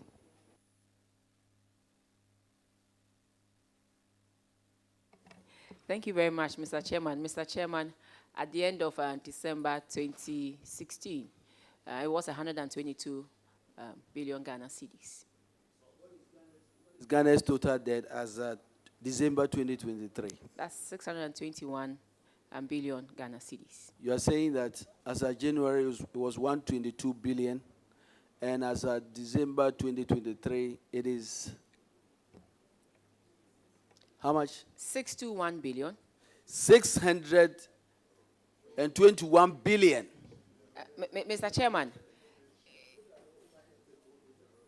Chairman, what you have to ask for is the components. And you know there are components to these because all these monies are were not collected in one currency. No, I think you gave me the number. The number is in the public domain, and I wanted to be sure, as part of what we are doing, that you know your stuff. Yes, but we also owe it a duty to explain to our people. Can you explain why this huge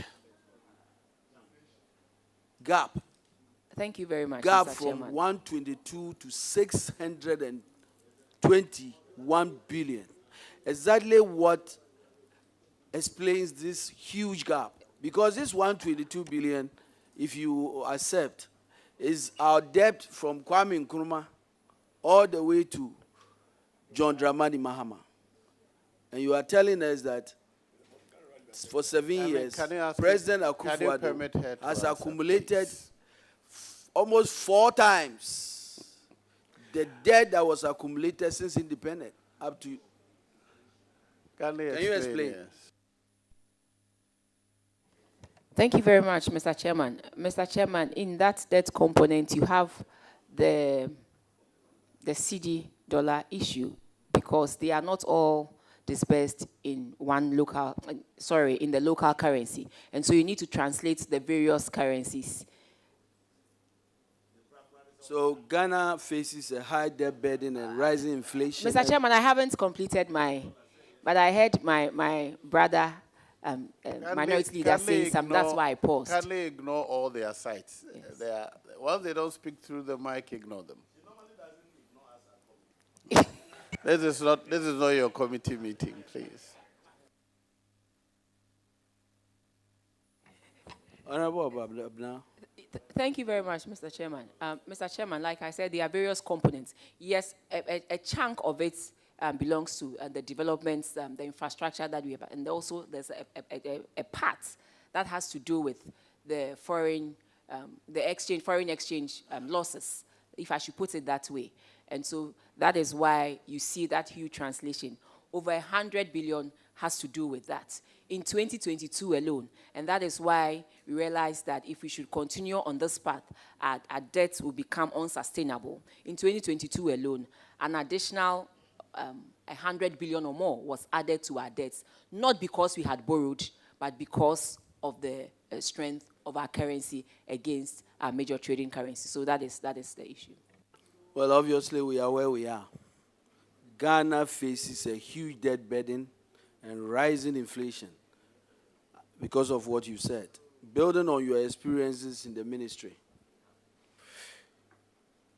elaborate on specific strategies you will employ to reduce budget deficit and control inflation, and also to help increase revenue mobilization.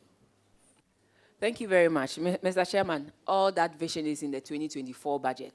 And so what I will seek to do is to assist my minister implement efficiently the 2024 budget. And that will help us mobilize the revenue that we need.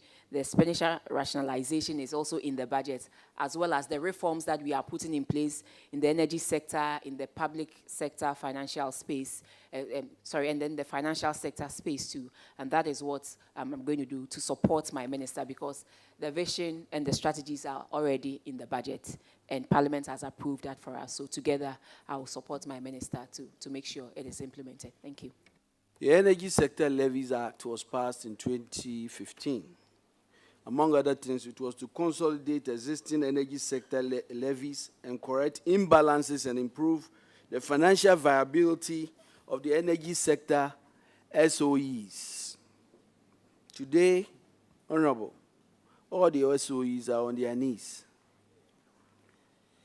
We still continue to collect roughly about 10 billion Ghana cedi a year on energy sector levies, whether it's petroleum, whether it's electricity. This is 10 times what the ECG collects. Explain how the energy sector levies have been applied since 2017. I know we established what you call Energy Sector PLC. Explain how it has been used. Explain that and tell us whether you support a proposal to make the application on using it to pay our debts, especially legacy debts. That was the purpose. To make sure that we can have a more transparent approach in really disbursing the levies. For example, I believe that the Ministry of Energy and the sector players who are really going to be affected must sit at the table in applying these energy sector levies. Can you explain and to support whether you support the proposal I'm making? Thank you very much, Mr. Chairman. Mr. Chairman, a lot has been done in the energy space. First and foremost is the renegotiations that has brought the payments down, and also to make sure these monies that are raised are transparent enough. And so we introduced the cash waterfall mechanism where the monies are put in the same pot, and then certain criteria is used to disburse these monies. But Mr. Chairman, the issue is also that we need ECG to do the needful, collect its revenues as and when it is due. And so 2 weeks ago, we saw ECG trying to collect its revenue in Parliament, and then there was chaos everywhere. We need to support ECG collect their revenues in addition to the cash waterfall mechanism so that they have their monies, and then whatever is collected based on the formula that has been agreed, it can also be distributed to make sure they pay the needed things that they need to pay. And then we can move on as a country and move away from this huge... you talked about ECG, and let's talk about ECG. The Ministry of Finance actually led the effort to try to reform ECG. You recall the, what do you call it? The compact was led by the Ministry of Finance. And it is exactly because of what you just said. The Ministry of Energy says that ECG between January and July last year lost over $2 billion. ECG. The ECG's combined losses, commercial and technical, together, is over 30%. That is, if we give them electricity, before they even sell it, they've lost 30% of it. They barely collect about 1 billion a year. And so they can't collect enough to pay the power they buy. So it is really a problem. And you recall the effort you made. We got stuck because of the scandal with PDS. It was. Well, because of our failure to do good due diligence, there were breaches by PDS, and the report is that almost 1.5 billion of money that was collected has still not been accounted for. But tell us the Ministry of Finance's view on the reform of ECG and exactly what must be done to ensure that the key player at the end of the value chain is really reformed to collect enough to keep the energy sector afloat. Thank you very much, Mr. Chairman. Truly, we have quite some challenging issues in the energy space that we need to address. And as part of the reforms, we were to come up with an energy sector reform program, plan. And it's gone through the process. And all these issues have been looked at. We've met stakeholders, and we've gathered their inputs. And so I believe that the energy sector reform plan will help us. This is something that is also supported by the IMF, and they're also giving us technical knowledge on some of these things. And I believe that once it is complete, once we complete this plan, we will be happy to share with the various committees and to also see how best you can all help us implement the energy sector recovery plan. But yes, it is a big issue. It is a big issue in the revenue, in the energy space that we need to look at. But Mr. Chairman, we also have to do our part. You ask yourself, ECG loses about 30% of the power that it produces. How does it come about? The illegal structures, the illegal meters and everything, and they are human beings who do these things. So in as much as government is doing its part, we as citizens will also have to change our attitude towards these things. And that is the only way together we can succeed and address these issues. Whenever your payment for electricity is due, I think you have to go ahead and pay. And not, sometimes we play on the minds of our people that, yes, we don't have that money. It's this institution, it's that institution. But yet, the power has been consumed. And so what do? We need to look at all these things and prioritize our budgets to make sure that if we are given a certain amount of money, we should be able to put some down to address utilities and not leave it for government and tell government at the end of the year, I have a huge utility bill that government has to pick up. And so government will do its part through the energy sector reform plan, but we also as citizens who love our country and want institutions to succeed, we also have to do our part to help our nation. Thank you. Honorable Abner, let me ask you. I'm sure at the Ministry of Finance, every morning you are under pressure to pay WAPCO, because if you don't pay, the gas will not come. If you don't pay the IPPs, you are under pressure every day. Honorable, can you outline the current challenges we are facing in the power sector? In other words, the doomsaw that we are facing. Can you tell us the immediate causes and why we are facing these challenges? Thank you very much, Mr. Chairman. Mr. Chairman, clearly, it's been put out there by our power-producing agencies that, one, they are carrying out some maintenance on Ghana gas. And so as a result of that, we will not have consistent supply of that. And so once you don't have consistent supply, you have to ration what you have to make sure you balance things. But I believe that it is a phase. Once the maintenance phase is over, they do not have any other explanation but to make sure the lights are on. We, as government, will also do our part by paying what is due that we have to pay. And so that is how I believe we should look at the issue and address it as such. Now, Abner, do you know the consequences of canceling PPAs without proper due diligence and procedure? Thank you very much, Mr. Chairman. Not just PPAs, but every agreement. So every agreement has consequences if its cancellation does not follow due process. Yes, for that I know. Honorable Abner, do you know the root causes or the reasons why every government who has signed a power purchase agreement in Ghana has often had clauses that are take or pay in power purchase agreements, including the current MPP government? So, Mr. Chairman, I want him to repeat the question. What is the question? You know the reason why every government has signed a power purchase agreement with a clause for take or pay. Do you know?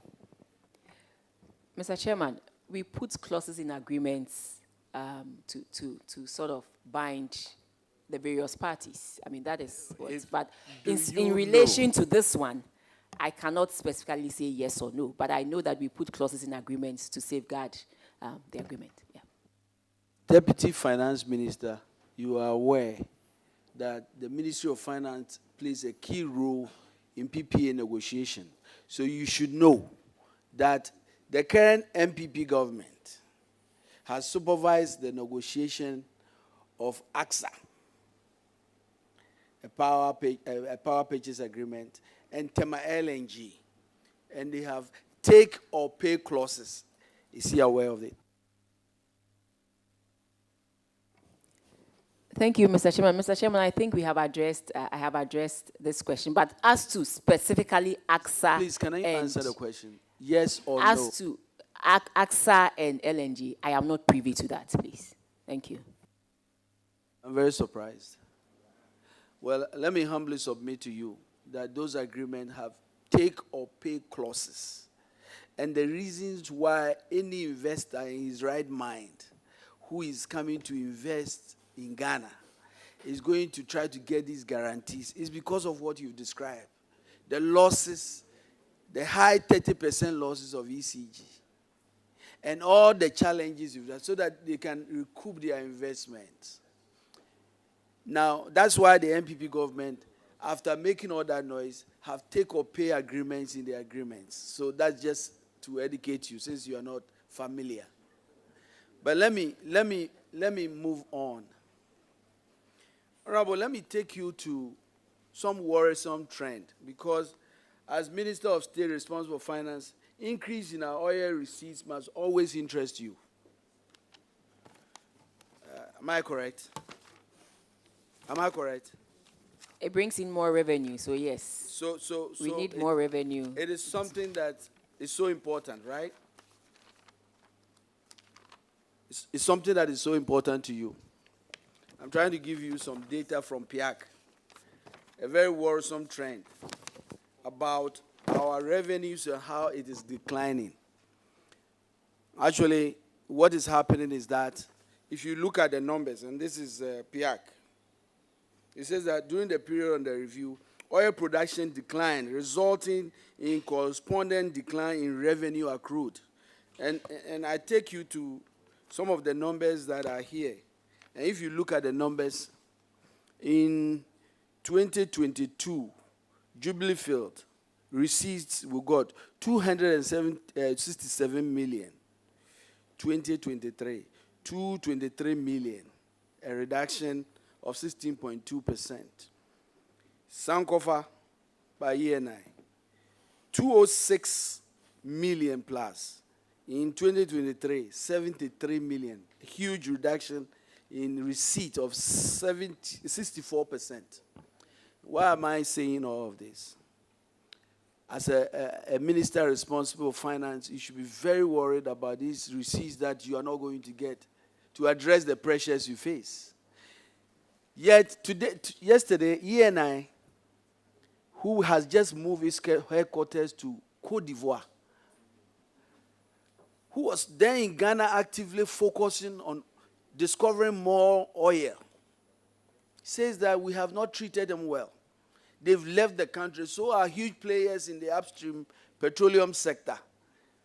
Yesterday, they discovered a major oil field, 5.1 billion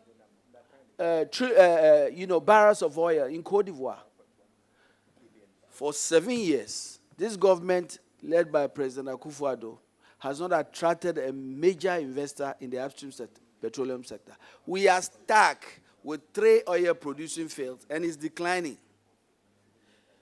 Now, what can we do to really attract investors to return to Ghana, to really bring new energy in the upstream sector? Thank you very much, Mr. Chairman. Mr. Chairman, if we say we as a nation, we haven't done enough to attract these companies to come in, I'll be very much surprised. We should go and look at the petroleum agreements that we have signed with these companies and see how we have given away quite something substantial to them. And so if we sit here and say we haven't done anything, then it's because we haven't seen the petroleum agreements that we have signed with these companies. In as much as they are coming in to invest, we are also giving in quite an amount. And so we believe that it should be balanced. It should be such that at the end of the day, the nation wins because the raw material, the natural resource is here.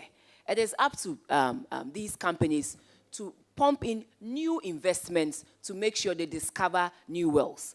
And that is why we have the petroleum agreements to give them some form of comfort, that knowing that with this agreement, this is what, if I should invest A, B, C, D, these are my benefits. These are what I'm going to get. And I believe Parliament passed these petroleum agreements, and we have all seen, yes, all these petroleum agreements were passed right here, and we are giving in a lot. And so to say we haven't done anything, I think is a real understatement. We have done a lot, and we believe we should encourage them to invest more, do more investment, to discover more wells, to enable them also increase their production. Because at the end of the day, they win, we also win. And so it should be a win-win situation for all of us. And if for one reason or the other, an issue occurs, they shouldn't throw away all that we have given and say that because of that, I'm moving to another country. Just look at the petroleum agreements again, and then you see what I'm talking about. Honorable Abna, there's something that is also very worrisome to me. We passed the Petroleum Revenue Management Act. That whole idea was a very brilliant one, to make sure that by the time we finish oil production, we can look back and say that this is how we spend oil revenue. It says that the Ministry of Finance, the allocation to the budget, is a cost for allocation of petroleum receipts to the ABFA, and there's some guidelines that will be gathered by 12 priority activities or programs. Every year, PIAC, the Public Interest and Accountability Committee, comes out with a report that says that the Ministry of Finance has really not been following these guidelines. And it is true, because today if I ask you, Honorable Abena, since we started oil, can you point to the major projects that we have used oil revenue for? I am sure it is so splintered around, you might not be able to pinpoint them. Can you tell us, as Minister responsible for finance, if you get a nod, exactly what will you do to try to make sure we amend the Petroleum Revenue Management Act to address these consistent concerns that has been raised by PIAC? And secondly, will you support this view that it should not be the sole prerogative of the Minister of Finance in deciding where projects from oil should be used on, and that the Minister of Energy and other sectors, especially roads and others, in fact, we should use the oil revenue, the allocation for the budget, for major projects like railways, so that when the oil is depleted, we can look back and say, this is what we use the oil revenue for. Thank you very much, Mr. Chairman. I really appreciate the concern my leader is putting on the table. Mr. Chairman, with the revenue, the annual budget funding amount, that's the oil component that comes into the budget, what is done is, I think for every 2 or 3 years, we come and we discuss with the various stakeholders to see which sectors needs to benefit from these oil revenues. And so once we allocate them to the sectors, Mr. Chairman, we cannot micromanage these sectors. They have to dedicate it to maybe one item or 2 huge items. Previous times, it was under Ministry of Agric and the Roads Ministry and the Ministry of Health. And so once we give to them, these same MDAs also come to Parliament. They come for their budget hearings. So then maybe you can also support by saying that this quantum of monies that has been allocated to you from the ABFA, you cannot spread it thinly, but you use it for one huge project that you can start and then complete. So for us, it is difficult to say that we have given you this money, but use it for ABCD. They have their programs and their activities for the year, and they are supposed to make sure they don't spread it thinly so that they can complete these projects. So we will also urge Parliament to support to support us in this direction when we bring the budgets to you for passage, their budgets to you for passage. And so that you can also put pressure on them that if we have given you $1 billion or $2 billion of this, then we just want 2 or 3 projects that you can fund and complete fully. Otherwise, you cannot spread thinly. Because we need your support in that. But we've also taken notice of your concern, and we will work together moving forward to make sure that these concerns of engaging everybody is addressed. Thank you. As Deputy Minister, you should know that how much we spend on tax exemptions on the One District, One Factory initiative, including monies that we spent on preferred financial institutions to basically the risk loans for 1D, 1F companies. Can you tell us roughly the total amount of tax exemptions and money we've spent on de-risking these loans? And just oppose that with the objectives of the 1D, 1F, trying to make sure we reduce exports, trying to make sure we increase imports, make sure we can increase imports and reduce exports, and make sure we help with employment, and also make sure we reduce rural-urban migration. Now, look at all these numbers and look whether, tell us, with the number you give us, whether we have been successful in meeting some of these goals that have been set under the 1D, 1F. Thank you very much, Mr. Chairman. Mr. Chairman, I can say that we have successfully achieved some of these goals. One, because now you see new factories springing up in certain areas in this country where hitherto you did not have these factories. And then 2, existing factories are now... Name some of those areas that hitherto we didn't have factories that we now have. Mr. Chairman, a lot of them. Ekumfi right here in Leaders region did not have a processing, a cocoa, pineapple processing factory, but now it has. It's in Leaders region. Yeah, I know, but Ekumfi didn't start from 1D, 1F. What Mr. Chairman... It is. What I'm saying is that... I am not done. I was making my submission that there are new factories and there are also existing factories that government supported. One, to stabilize them and also to expand their production. And so all these factories are there to see. You have Sunda Ghana Limited, producers of sanitary towels. Mr. Chairman, Keda, you have NS Chemist, you have Everpure, you have B5 Plus, you have quite a number of them that we have under the 1D, 1F supported with these tax waivers and certain exemptions to make sure they also take advantage of that to increase employment, and also to make things and to grow the economy. And so, Mr. Chairman, these are some of the things that I believe we set out to do with the 1D, 1F. Currently, there are over 200 factories at various stages of implementation, and we've also, both directly and indirectly, employed more than 300,000 people. And so it is bearing fruit. But we know with these things, it takes time. And so we need to be patient and continue to support local industries.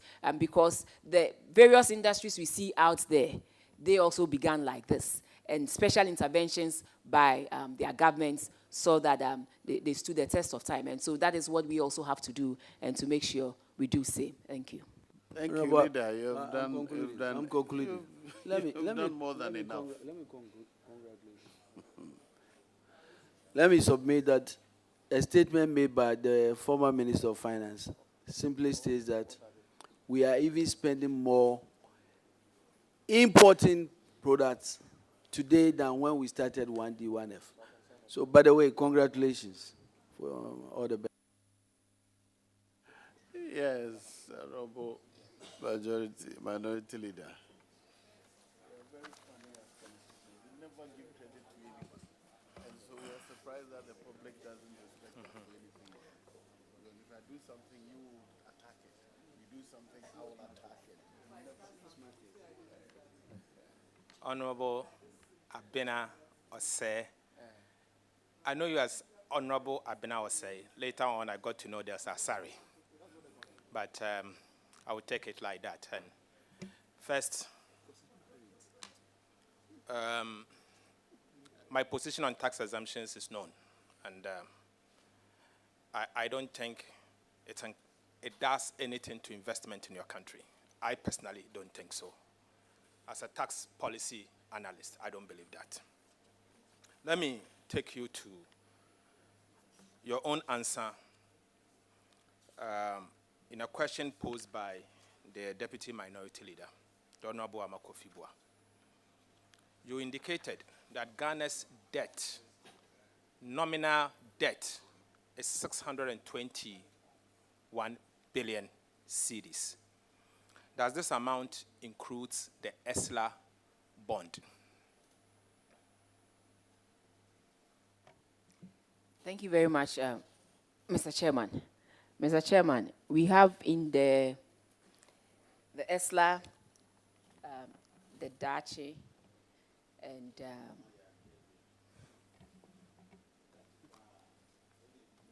Please give me the details. yes, Mr. Chairman, it includes the. And you said Dache is also part. Yeah. Is Sino-Hydro part? Mr. Chairman, Sino-Hydro is part of our debts. So this nominal debt you have just indicated, 621 billion, includes ESLA, Dache, and Sino-Hydro. Mr. Chairman, we have never separated Sino-Hydro from our debts. ESLA and Get Dache, you know Dache is from Get Fund, and that is why I made mention of that. Under normal circumstances, we wouldn't take up Dache, but because of the peculiar situation in which we find ourselves and the debt restructuring, and that is why we added that to our debts. But okay. you know, yeah. So currently, we have defaulted in the payment of all external debt. All the debt that we owe to countries, bilateral countries and multilateral ones, we are servicing it. So all external debt, excluding multilateral. Banks and country to country, G to G. Is this the case? Thank you very much, Mr. Chairman. Mr. Chairman, we haven't defaulted in the payment of our external debt. We announced on the 19th of December, 2022, that we wanted to do a debt restructuring, and so by so doing, we are halting on. We did not wait to default, but we rather announced. And we have begun and completed successfully the domestic debt exchange, and currently we are working on our external, hoping that we will also be able to make inroads and conclude on that one, and then go to our commercial. But currently... Are you servicing your debt as at now? Mr. Chairman, I mentioned that on the 19th of December 2022, we announced that due to certain reasons, we are placing a hold on our debts until we restructure the debt and bring it to a sustainable level. So that is what we have done. It is not the same as debt default. What is a default? What is a debt default?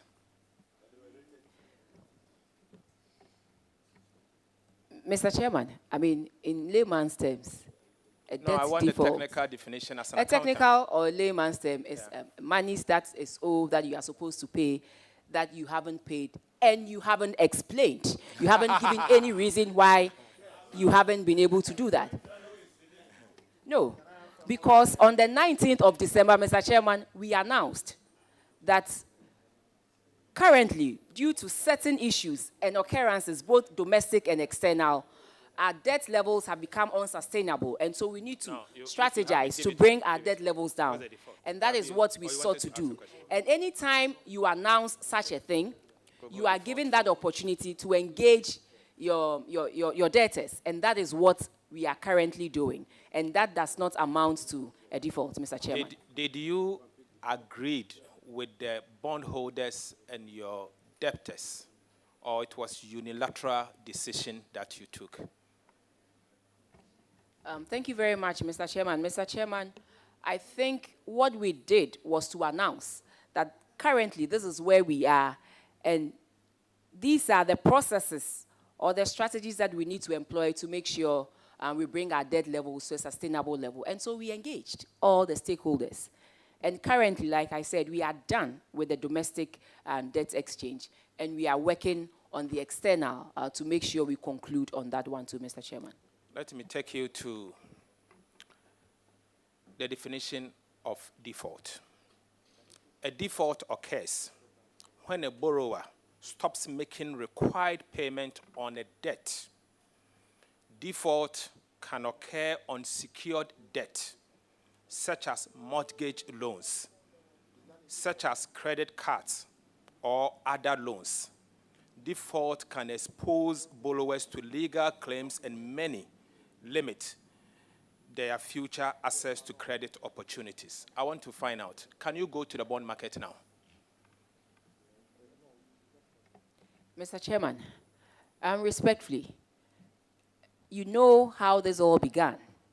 One, we had seen some external shocks as well as domestic shocks as a result of the COVID-19 and the Russia-Ukraine war, which you always deny. And this had an effect, one, on the strength of our currency, and then also on inflation, and a whole lot of things. And so clearly, we saw our numbers going up, our debt levels going up. Mr. Chairman, I'm coming. Our debt levels going up without necessarily going in for any new loans. And so, as a bold government, we had to do what we had to do. And as part of doing what we had to do, we had to go in for the debt restructuring. And in going in for the debt restructuring, even before we decided to go in for the debt restructuring, the way in which the numbers had gone in terms of our currency and our interest rates going up as a result of all these exchange rate issues. Clearly, it had a toll even on our external financing. And so we knew that it will become a challenge. Mr. Chairman, I asked a simple question. Is the bond market still open to the Republic of Ghana under your watch? Yes or no? And Mr. Chairman, I'm trying to explain. You asked a simple question, but it's not that simple, because it is not just Ghana, but most emerging countries also went through the same issue. Because our interest payments went up, and it became very, very difficult for us to go in and then pay for our interest and paying for our loans. Yes, we had a problem with going to, the bond market. And this is a fact that everybody knows. And that is why we are working and to make sure that we return quickly to the bond market with the debt restructuring, domestic one that we are done with, and we're hoping to finish with the external one. But I believe that the confidence is coming back. Though it will take time, everything points to the fact that we are recovering, and we will recover. No, Abna, you did not answer my question. Do we have access to the bond market? Mr. Chairman, I answered it perfectly. I gave instances and reasons why currently we are unable to go. It is not because we don't have access, but you weigh the cost and the benefits, and you ask yourself, if you go and you go at this cost, is it wise enough? Is it in terms of benefits, are you going to get the needed benefits? So nobody is stopping you from going, but you weigh the cost and the benefits, and you realize that the cost far outweighs the benefits. And so what do? You generate revenues within to make sure you cover up for these things. So that is how I'll look at it. Nobody is stopping you from going, but you look at your cost, you look at the benefits. Is it worthwhile to go at this time, or rather put certain measures in place to make sure that you reduce the cost drastically, and then the benefits far outweigh the cost? Then you can go. Okay, what is Ghana's credit rating as of today? According to S&P, Fitch, and Standard & Poor's, Fitch, and Moody's. What is Ghana's credit rating today? Thank you very much, Mr. Chairman. Mr. Chairman, since 2023, we have gone through about 9 credit ratings. And I must say that this is not where we want to be. And that is why we are working at it. And for Moody's, on June 9th, they upgraded the Government of Ghana long-term local currency issuer to CAA3. Mr. Chairman, it is not something we really want, but we are working at it. But yes, we have seen 9 ratings in 2023, and we are all working very hard to improve on these things. We believe that the recent payment of that huge coupon amount, we'll also add some slice or some butter to the bread and make sure that we get back on to the path that we all wish and want to get onto. What you mentioned is the local currency bond. What is the foreign currency bond ratings? For SNP, I think, not that I think, it was downgraded to a D from CC. Like I said, it is not something that we all wish, to see, but this is where we are now. It's a C, it's a D, and the best you see is a CCC plus. But this is not what we want, and so we are working at it. And clearly you can see that the measures that we are putting in place is bearing some fruits, and that is why you see inflation for February coming down to 23.2, as was announced today. So, Mr. Chairman, we understand that this is not the rating of Ghana. This is not how far we want to sink. But this is where we are as a result of several factors, not just one factor.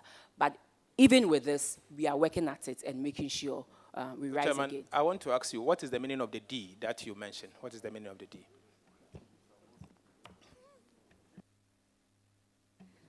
We know that D is a default. And I have said it again, that this is not where we want to be. But these are assigned based on certain happenings. These are assigned based on certain happenings, Mr. Chairman, and we are working at it. So like I said, with a huge payment that we did in February, we are hoping that with the turnaround of events, especially with our inflation and the coupon payments that we made, these rating agencies will come back to say something positive about our ratings. But we are working at it. So in an earlier question, an answer from yourself, you said we have not defaulted. And the credit rating agencies are saying they've downgraded you to D, which means your own words, default. So have we defaulted or we have not defaulted? I think I have answered that we have not defaulted, but we voluntarily wrote to our debtors to inform them that. You have answered this question. Thank you very much. So many times. Well, they said he had deliberately Mr. Chairman. stopped payment. Okay, so let me continue. Let me It's on continue record, in the interest of time. Whether we have not defaulted or we have defaulted, the people of Ghana knows the true state of Ghanaian economy. The investors knows we have defaulted, or whether they know we have not defaulted, let's leave it to the judges. They are there to judge us. Honorable Abena, I am on record to have said, and many economists and ordinary Ghanaians agree that your government, that obviously you are part of, has overborrowed. And as a result, today, our debt is unsustainable. Will you agree with me that on a hindsight, if we are to give you an opportunity to be the minister responsible for finance, you may have pulled some brakes on the number of debt you accumulated over the period? Thank you very much, Mr. Chairman. Mr. Chairman, if they say we have overborrowed, in every year we bring the financial statement, which is the budget to Parliament, and in the budget statement we state our financing, what we expect to add on to our revenues to be able to address our expenditures. And I don't think we have ever gone over and above the financing that Parliament has granted to us. And so we cannot say that one has overborrowed, because all the financing permission is sought from Parliament, and it is within that we are able to finance the budget. And so, Mr. Chairman, I cannot be on the same page with you when it comes to this. In the year 2019, you came to Parliament and asked for approval for us to equip you with a mandate to go to the bond market and borrow an amount in excess of $2 billion. And you told us that $1 billion will be used for the purposes of buying back or refinancing IPPs. IPPs. And I recall very well on the floor of the House, we approved because you made a strong argument that there was the need for us to buy back some of these IPPs, though they become a public entity. Have you done that?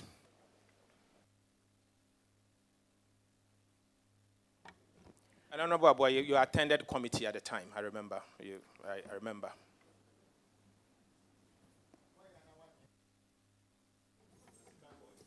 Mr. Chairman.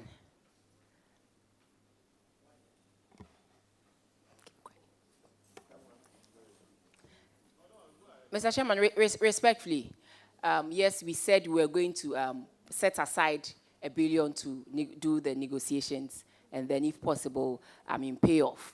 Yes, we set it aside, but you know, we're still negotiating, and we have been able to do part of the negotiations. We haven't finished, and so we are looking forward to doing that. And then, if we should, based on what we came to tell Parliament, to set aside that $1 billion for us to do that, I think we'll do the needful. So, where is the money, and which account has it been lodged into? Mr. Chairman, I cannot sit here and say the money is here or the money is there.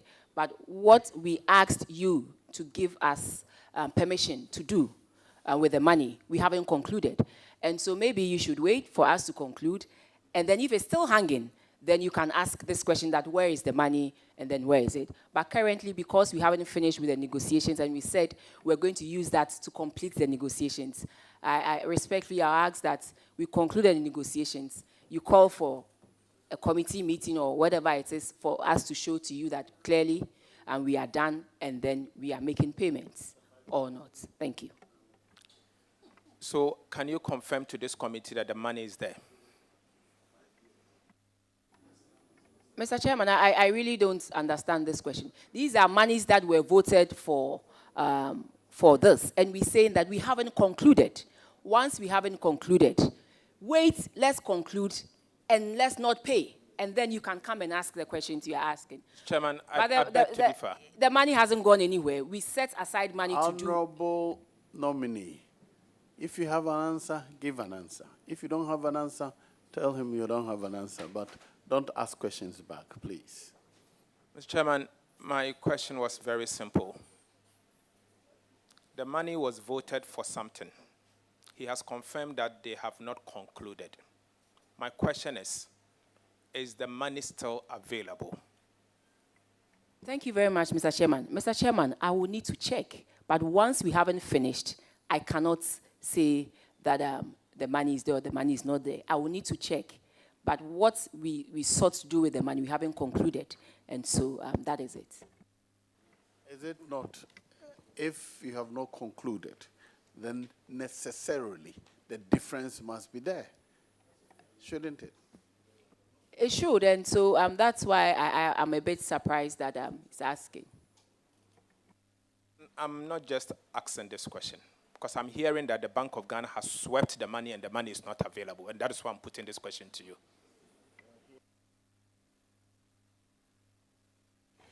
Thank you very much, Mr. Chairman. Currently, with this assertion, I'm unable to confirm or deny, and so then we need to get to Bank of Ghana, and then I can come back. Mr. Chairman, Honorable Abena Osei-Asare, Deputy Minister, Ministry of Finance from 2017 to date, Minister of State nominee. Your ministry, that you are high-ranking officer, held a Kenke party and a watch celebrations at the Ministry of Finance after it exited the last IMF program and borrowed $3 billion. What do you make of the Kenke party celebration at the Ministry of Finance?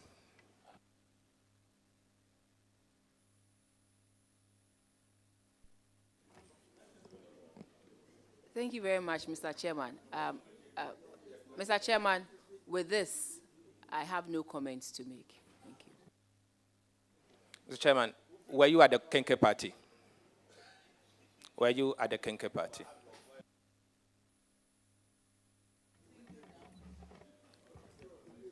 Mr. Chairman, that said party was a staff meeting. We usually have staff meetings once or twice in a year. And so it was a staff meeting where everybody was expected to attend. So respectfully, it was a staff meeting.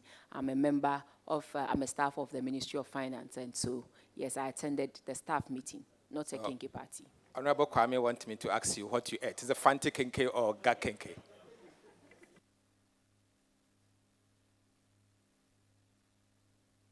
Mr. Chairman, that was on a lighter note, but I want to find out from you, Honorable Abena Osei-Asare, with the benefit of a hindsight, obviously as a Deputy Minister, now Minister of State nominee at the Ministry of Finance. What do you make of that IMF program exit Kenke party at the Ministry of Finance, with the benefit of a hindsight? Thank you very much, Mr. Chairman. Respectfully, I cannot comment on this. It wasn't an IMF exit party. That's right. It was a staff meeting. Thank you. Mr. Chair, I recall your immediate past boss, the Honorable Ken Ofori Atta Kuntunkrunku, and President Akufo-Addo, saying that the NDC's last IMF program, which in fact was extended by your good selves at the Ministry of Finance and the government, was surely going to be the last time that Ghana was going to sign on to an IMF program. A few years later, your government went to the IMF, this time not with a normal IMF program, but with a haircut. Some call it an ambulance IMF entry. What do you make of the situation where His Excellency the President was forced to backtrack, and your good selves at the Ministry of Finance was forced to backtrack on your words and get Ghana into an IMF program? Thank you very much, Mr. Chairman. Mr. Chairman, in 2017, when we came, the IMF program led by the previous government had derailed, and then we had to put measures in place to get it back on track, and that necessitated the extension. Yes, we worked hard with the support of everybody here and to make sure that we get the economy back on track. And so clearly from 2017 to 2019, you could see our growth numbers averaging between 7%. Inflation was below 10%. And then the cedi against its major trading currencies had depreciated by less than 7%. Things were doing well until we encountered a couple of issues. One had to do with the financial sector bailouts. The other had to also do with the realization of the huge IPP monies that we were supposed to pay. Just when we thought we were recovering, and then we were hit by the COVID-19. COVID-19 in 2020 saw us reducing our revenue numbers hugely, but rather extending our expenditures as a result of unforeseen expenditures that we needed to make to address the issue. And then in 2022, the Russian-Ukraine war hit, and then we also saw another dip in the already, falling issues that we had. And so, Mr. Chairman, and so looking at the way, Mr. Chairman, looking at the way things were going, clearly we realized we needed to put ourselves together and take that bold decision, not for our self-interest, but to make sure we correct the imbalances that had occurred as a result of both global and domestic occurrences. And so that was what we did. We took that bold step, the President took that bold step for the sake of all of us to make sure we correct what had been done by COVID and other external shocks in the country. Yes. Mr. Chairman, the flag bearer of the Movement for Change and the former Minister for Trade, the Honorable Alan Chiramantin, is on record to have said that Ghana is gradually becoming a NATO country. No action, talk only. Do you agree that we are gradually becoming a NATO country? We talk, but without action. and there's the need for us to walk our talks. Thank you very much, Mr. Chairman. Mr. Chairman, I totally disagree. I totally disagree because we said we were going to set up factories in various places led by himself, and we saw that happen. We have over 200 factories at various stages of implementation. So this is not just talking and doing nothing. We did something about it. We said we're going to improve the infrastructure needs of this country. Yes, we have seen some massive infrastructure projects going on in the country. We said we were going to go ahead and implement the free SHS. Yes, it has happened. So it is not a matter of just talking and doing nothing. Yes, there are challenges. We haven't arrived at where we really want to get to, but we are still working at it, and we hope that with the support of everybody, we should be able to get there.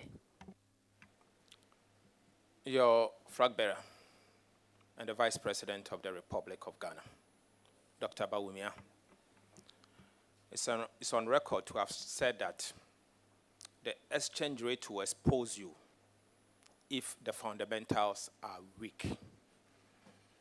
At the time he was saying this, $1 was about 3 cedi, 80 pesos. Today, $1, 13 cedis plus.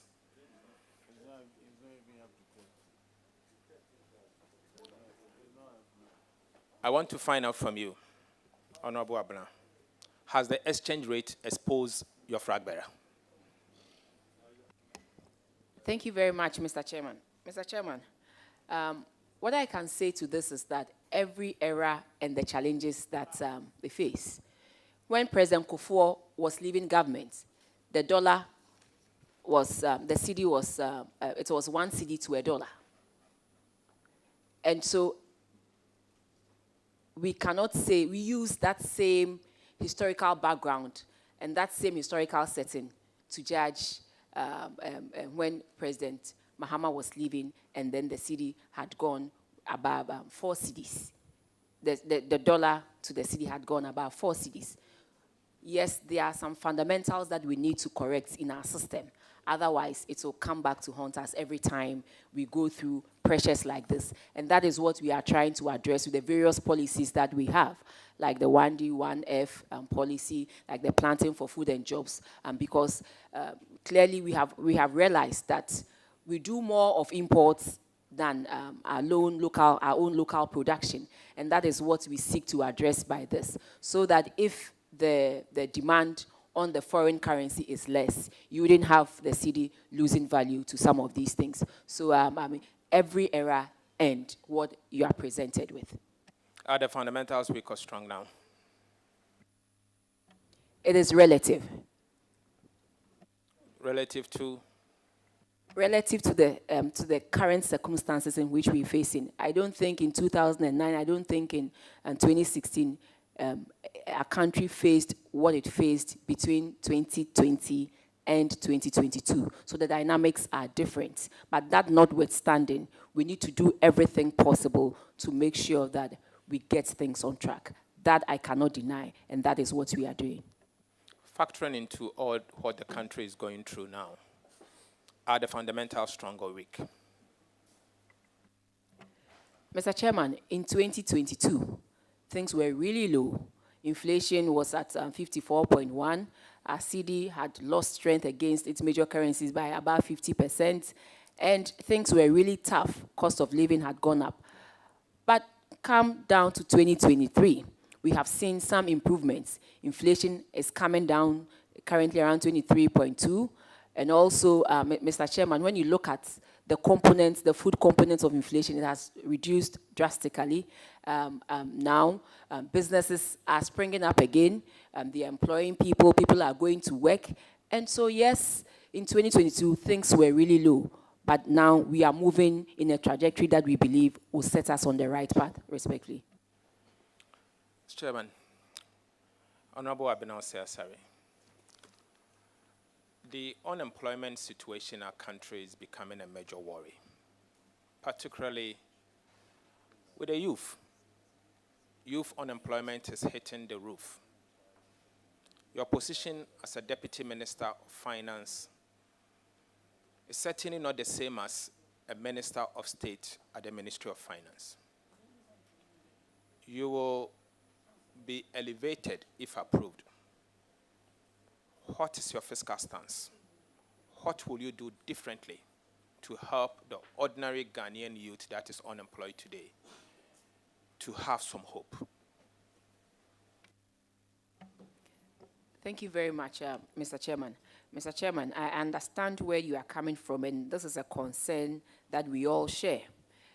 I must state that the vision is already spelled out in the 2024 budget, and whatever I have to do to make sure we implement it such that all the major policies that we want to channel through the National Entrepreneurship Program, what we want to channel through the Ghana Entrepreneurship Agency, and all the other agencies that we believe, if given support, will be able to help the youth stand on their feet and be able to do, come out with certain businesses, and so that they can also be employed. That is what I believe I'll also do. Government has voted some amount of money in here to channel through these various agencies to help them do that. And again, what there are certain aspects of employment that government is the major off-taker. That has to do with our teachers, that has to do with our nurses, and government is also putting measures in place to make sure that it addresses those cohorts of nurses and teachers that are currently have completed and are waiting to be employed. And so that is what we're doing, respectfully, Mr. Chairman. Mr. Chair, Honorable Abena, President Akufo-Addo said that he made a personal promise to build a cathedral for God if he won the 2016 elections. And the key word here is personal promise. We were told that no state resources would go into the building of the National Cathedral. Subsequently, houses for judges have been demolished. Private development had been razed to the ground. And the government has spent about $58 million of public fund in the construction of this cathedral. Meanwhile, all there to show is the largest hole in the world. Some describe it as the most expensive hole in the world. I want to find out, do you think this is a better use of monies that the state had to pay or use, state's public fund in the use? Is this the way we have to use public fund? Thank you very much, Mr. Chairman. Mr. Chairman, the National Cathedral issue is a very sensitive issue for me as a Christian. The president mentioned that we were going to offer seed money. As for that, it was stated in one of the budgets that this is what we were going to do to support the building of the cathedral. Mr. Chairman, I think we could have gone about it better than what we have done. That I must admit, because for me, it's a very personal issue because I'm a Christian. So that is what I can say to that. Honorable Abena, what do you think should become of this hole or this site? Do you think we should continue with the construction of the National Cathedral, or should we use it for something else? Mr. Chairman, the president has the 9 National months to go. Cathedral is also made up of trustees, and these trustees are also supposed to, they are there to raise monies to help complete the project. Government has contributed its seed fund, and I believe that now it's also up to the trustees to also do their part and to make sure we realize this dream. But like I said, it's a very sensitive issue for me because of where I'm coming from, and I think we could have done things better. That's all I can say. Honorable Abena, I'm not spending a lot of time on you for the fun of it. I'm spending a lot of time with you for you to state or signal to Ghanaians, and particularly the investor community, what you stand for. Elsewhere, when you vet ministers of finance, the market will shake, whether positively or negatively. It's a shame we didn't get to vet the minister of finance himself, because he was a minister of state.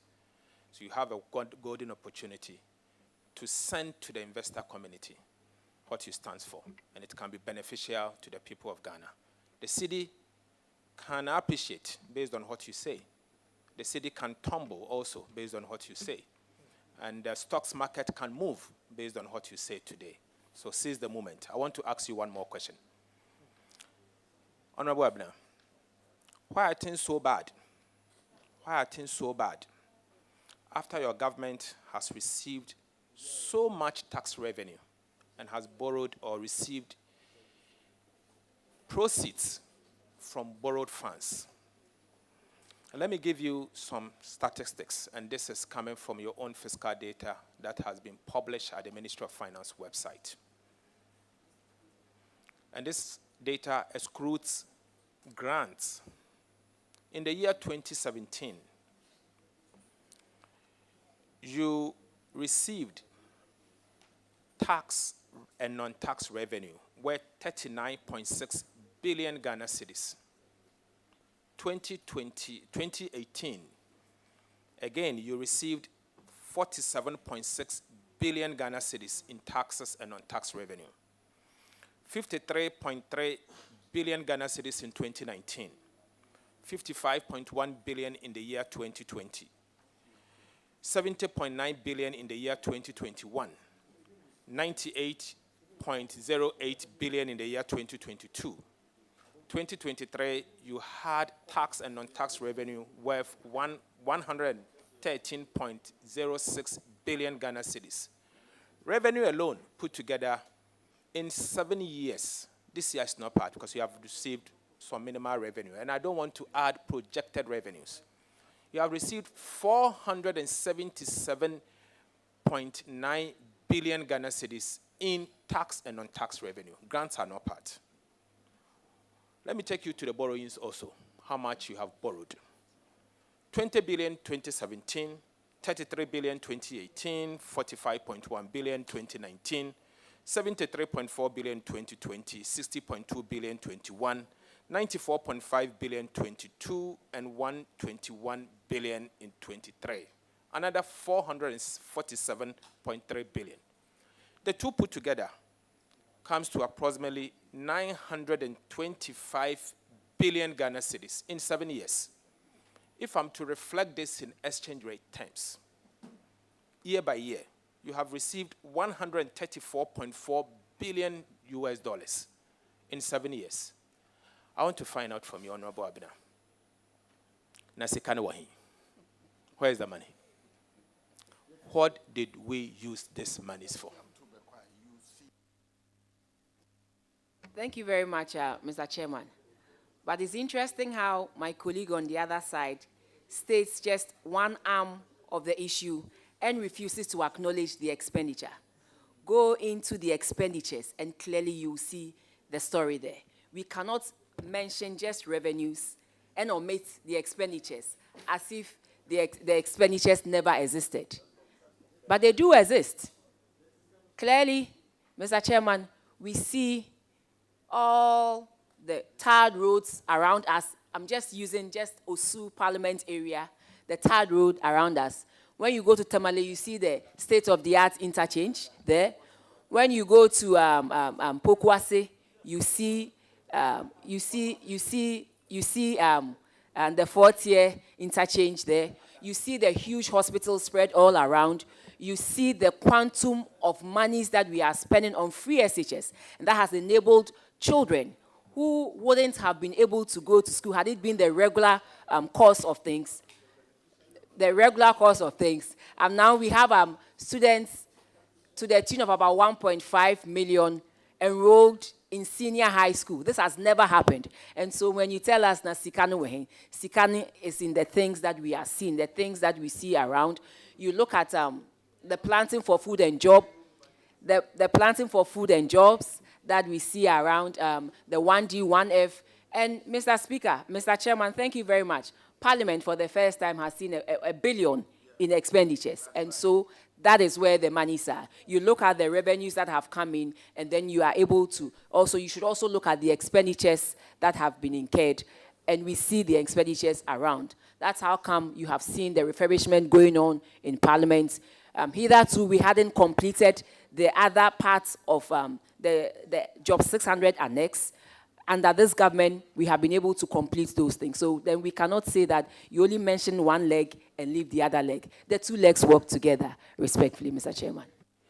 Okay, so I've given you opportunity. I only gave you an opportunity to explain to Ghanaians how you use that much money. And Ghanaians know now from what you've said how you use the money. Let's leave it to the people of Ghana. But let me ask you, do you still believe in Ghana Beyond Aid? Ghana Beyond Aid, do you still believe in it? Thank you very much, Mr. Chairman. Mr. Chairman, I believe it is something we should all strive and work at, and because we know we are capable. One, we need to address certain inconsistencies in our own attitudes, and then also put measures in place, bring about drastic reforms in our public sector space. And combined with that, I believe we can move Ghana beyond aid. But it will take time, and it will take processes that we need to change together ourselves. Not just one government, but all of us put together to address this issue and change things. I believe, yes, we can move Ghana beyond aid. Thank you. The Bank of Ghana, let me take you to Bank of Ghana now. The Bank of Ghana recently printed money in excess of 7%, and this is according to the IMF staff report. IMF staff report. They printed in excess of, and let me quote, monetary financing through the Bank of Ghana overdraft reached 7.2% of GDP. The largest stock of payable that built up in the year 2021 continued to increase to an estimated total stock of 7.2% of GDP by the end of the year. The IMF went on to say that that singular act was part of the reason why we saw hyperinflation reaching 54% plus last year. Are you aware that monetary financing can pose a major danger to the ordinary Ghanaian? Thank you very much, Mr. Chairman. Mr. Chairman, usually when we make such statements, you should also ask, under what circumstances? Because this is not the first time government's bank or the lender of last resort domestically, has done this to save or to support the nation. We saw it happen way before 2017, where the Bank of Ghana came in to support the then government. And so when circumstances demand that these things are done,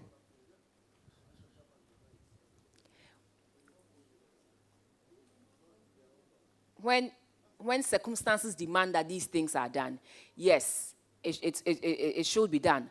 But it should be such that at the end of the day, it doesn't hurt or distorts the economy.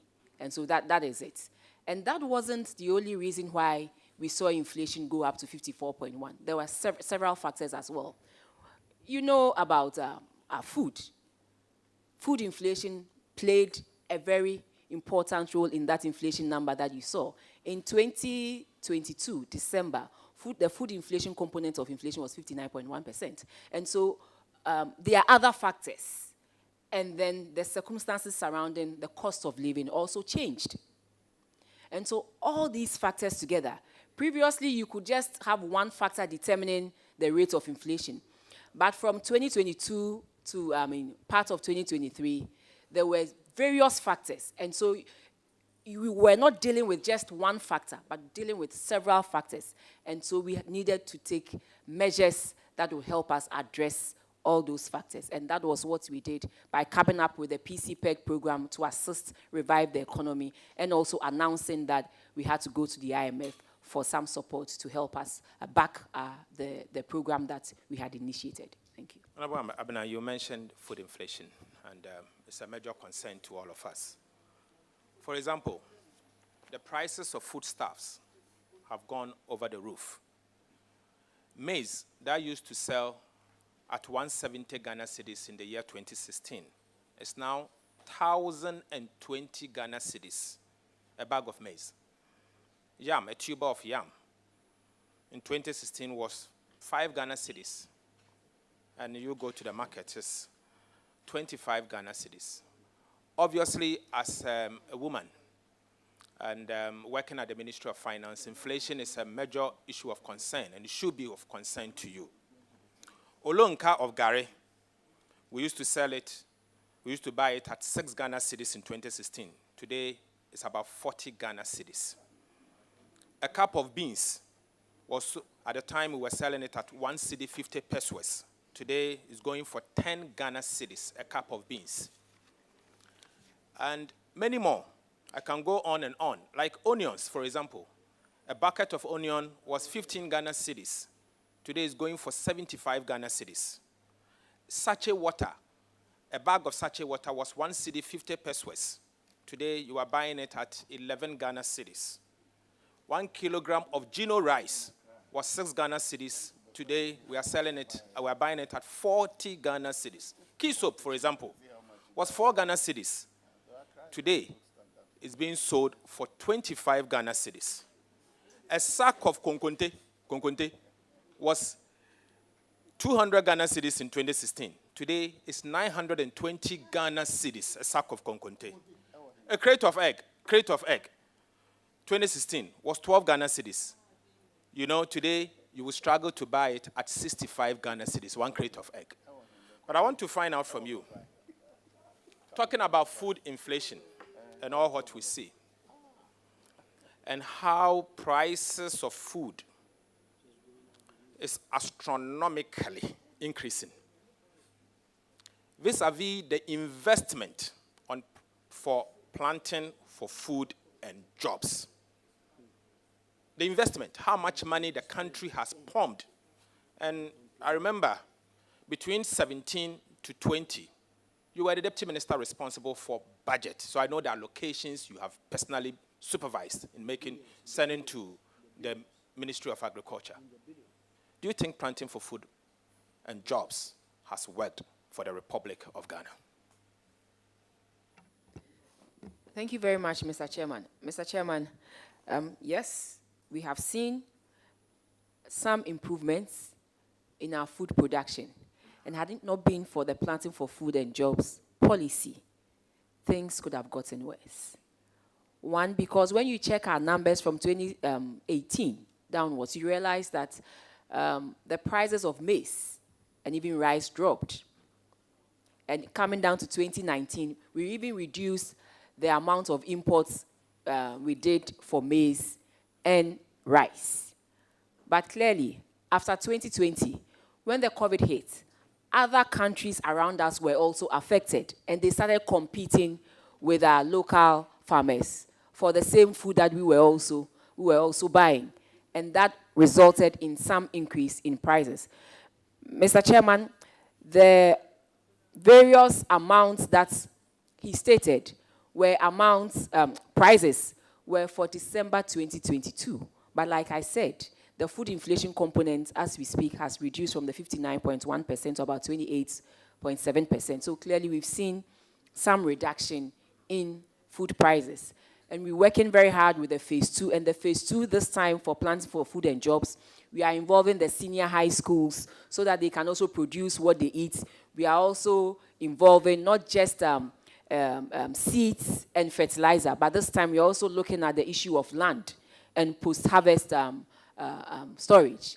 And so we're looking at all that, and we believe that it will also go a long way to help make food, bring in more food so that we'll be able to drastically reduce, if not eliminate to a minimum, the components of the inflation, in food components in inflation. Thank you. Abner, this huge price difference, how much of that goes to the farmer versus the trader? Thank you very much, Mr. Chairman. That is the deal. That is where the issue is. Because if our farmers were receiving these huge amounts of money, they would have been very, very rich by now. So we are appealing to our traders that clearly you should also look at how much you buy it at the farm gates. And so that even if you add your transport and the cost of movement and everything, sometimes we feel the prices are astronomically high. And so they should look at that. Thank you, Mr. Chairman. Mr. Chairman, I saw something this morning that I was concerned about on the Bank of Ghana website. Mr. Chairman, I've printed 2 copies. I want to show one to Honorable Abena, and so that she can speak to it. And so, if I may.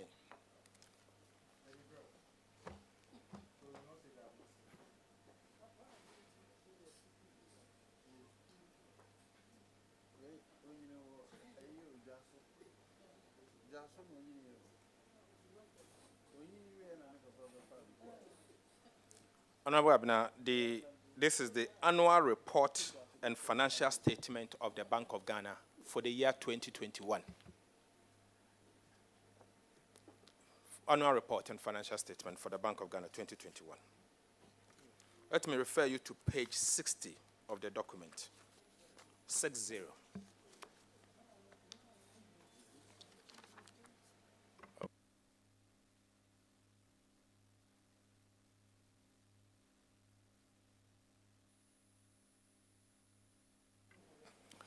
So, this is the financial statement for the year 2021.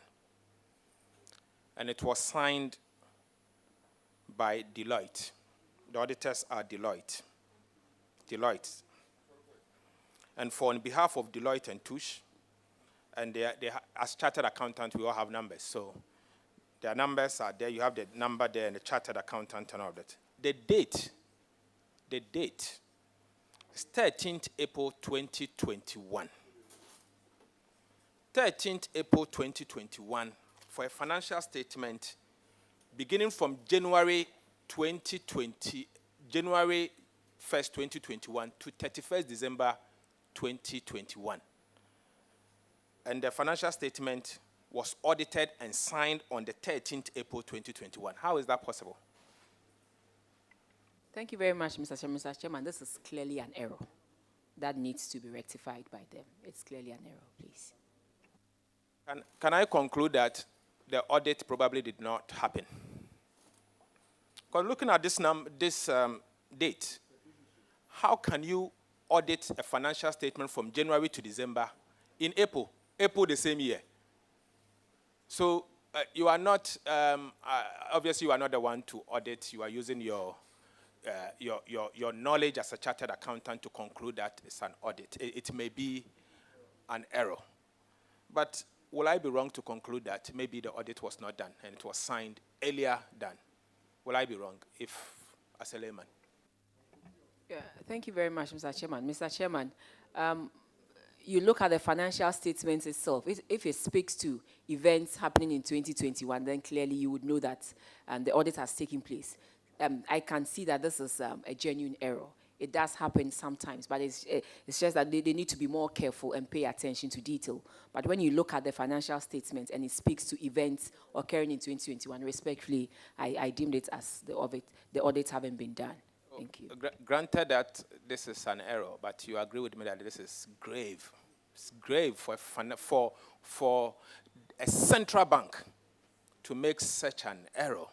Minister of State responsible for at the Ministry of Finance, and obviously you oversight you may, I'm not too sure, but let me ask you, what will you advise the Bank of Ghana to do immediately? Because this information is at the website for a reason.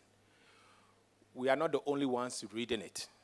Others are reading this, and it reflects on the country. What will you advise immediately? Thank you very much, Mr. Chairman. Mr. Chairman, I will have to bring this to their attention immediately for them to rectify it. And thank you for pointing it out to us. Thank you. And Honorable Abna, as soon as I saw that, I became curious. So I decided to look at the auditor's fees. Auditor's fees. 2012, the auditors then were Ernst & Young. They were paid 229 million.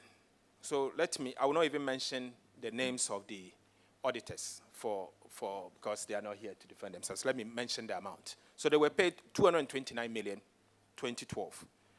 2013, auditors were paid 215 million. 2014, they were paid 300 million.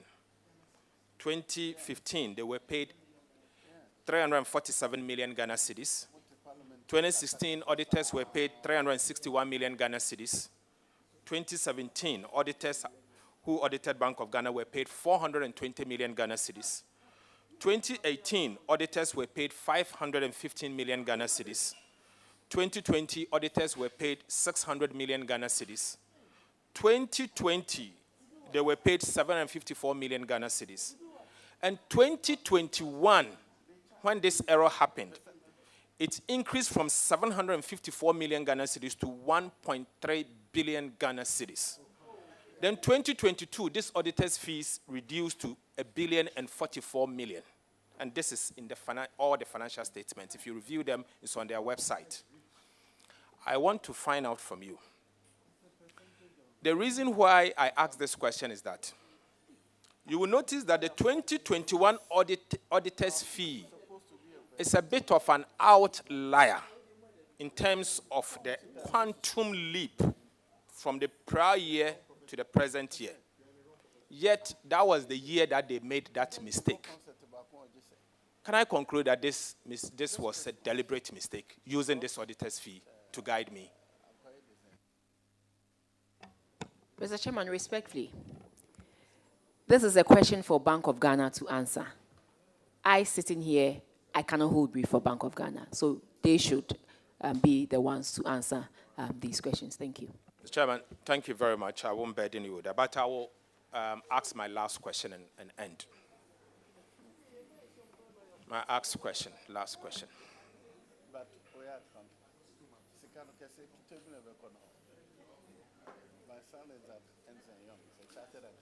Honorable Abina Osei Asari.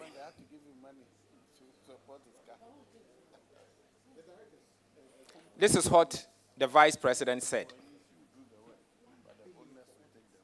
The flag bearer of the NPP, this is what he said. He's also the chairman of the economic management team. This is what he said in the year 2016. And I'm quoting him. He said that these taxes are hurting, and therefore you are not going to get the growth. And when you don't get the growth, you will not get the revenue. And when you don't get the revenue, you don't go back to increase taxes to get the revenue. Then you are in a cyclical downward spiral, and subsequently promised that they are going to move the country from taxation to production. Have you, working at the Ministry of Finance, moved the country from taxation to production based on your promise? Thank you very much, Mr. Chairman. Mr. Chairman, like I said initially, that in whatever we do, we need to raise revenue domestically. And so whatever it is that we have to do to raise that needed revenue for the development and all the things that we need monies for, we will do. But at the same time, we also have to consider the effect it will have on taxpayers. And so we try to balance the two and see how best, at the end of the day, we all reach a compromise such that we are able to raise that revenue and businesses also thrive, and so we can all live in harmony. Thank you. Honorable Abner, I have a lot to ask you, but obviously I have to pause because you are a friend. And so that's why I have to. That's why I have to do this. And this is to confirm that we've known ourselves growing up.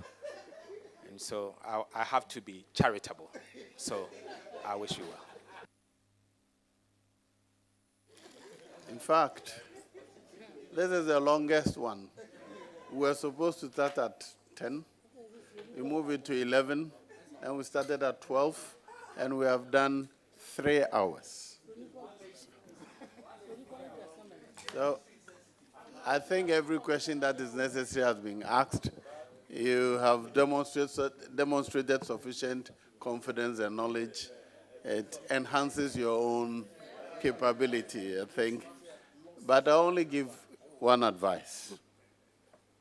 Whatever you do, whatever your challenges, take your hands off Common Fund for MPs.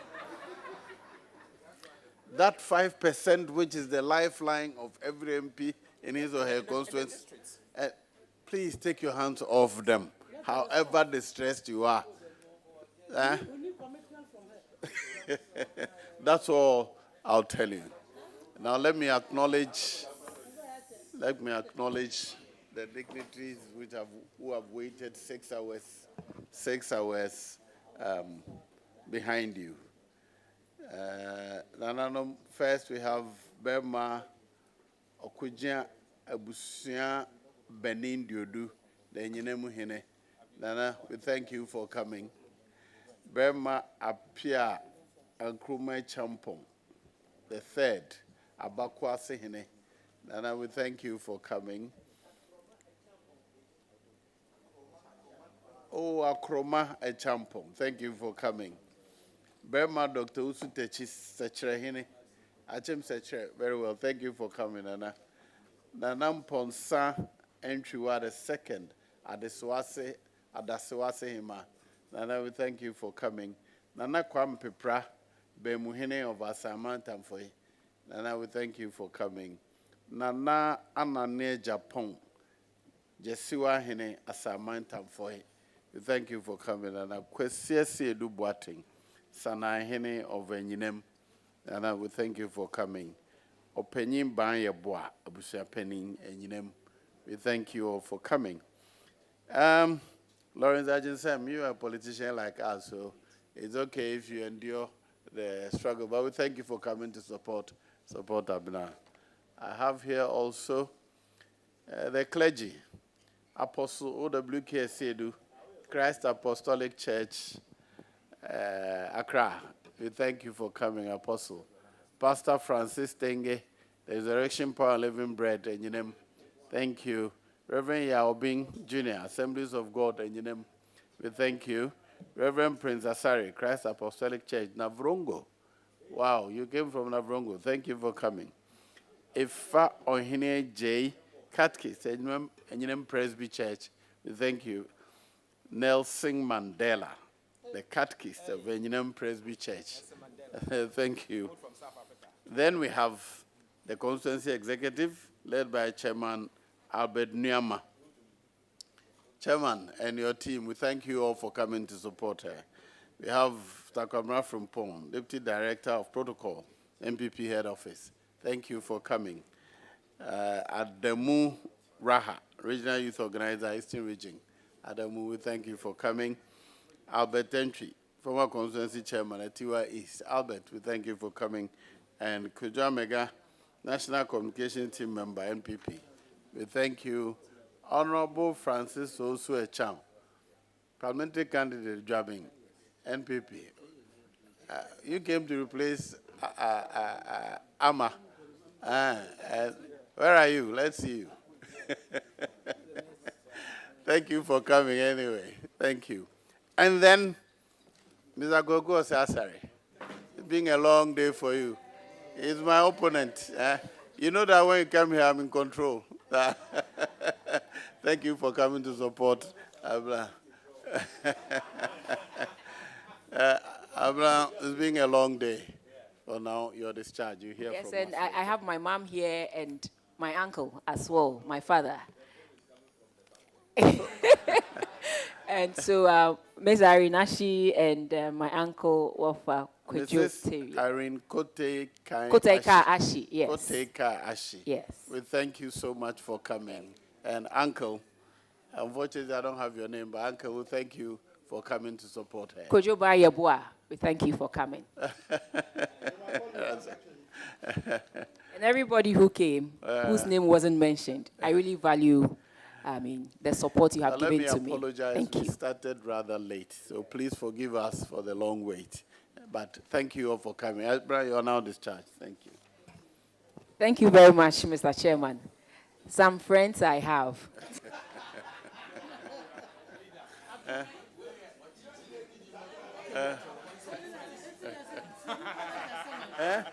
If you pony.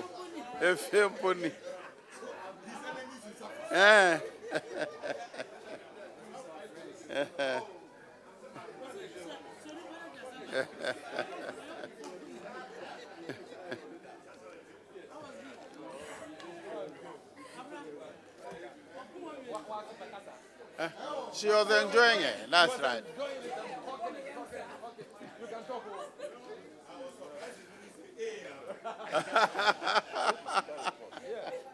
All right.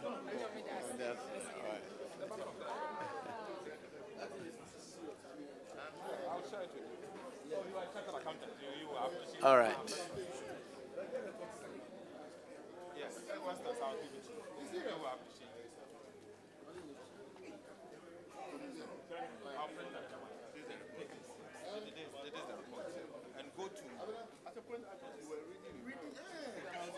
No. Hey! Over!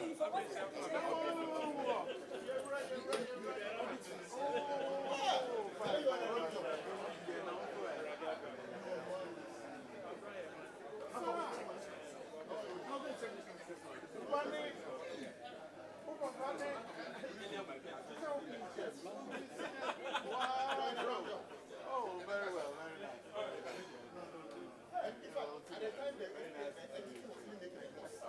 That's nice.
kindly administer the oath, please.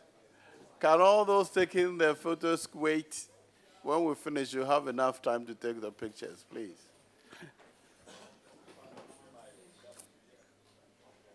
I'm there, mind.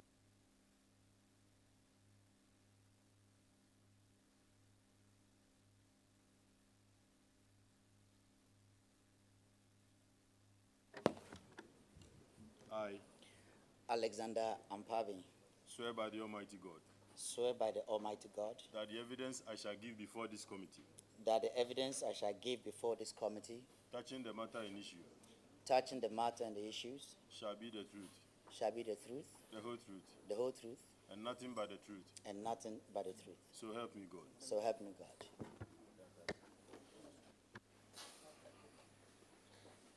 Dr. Ebenezer Mpabing.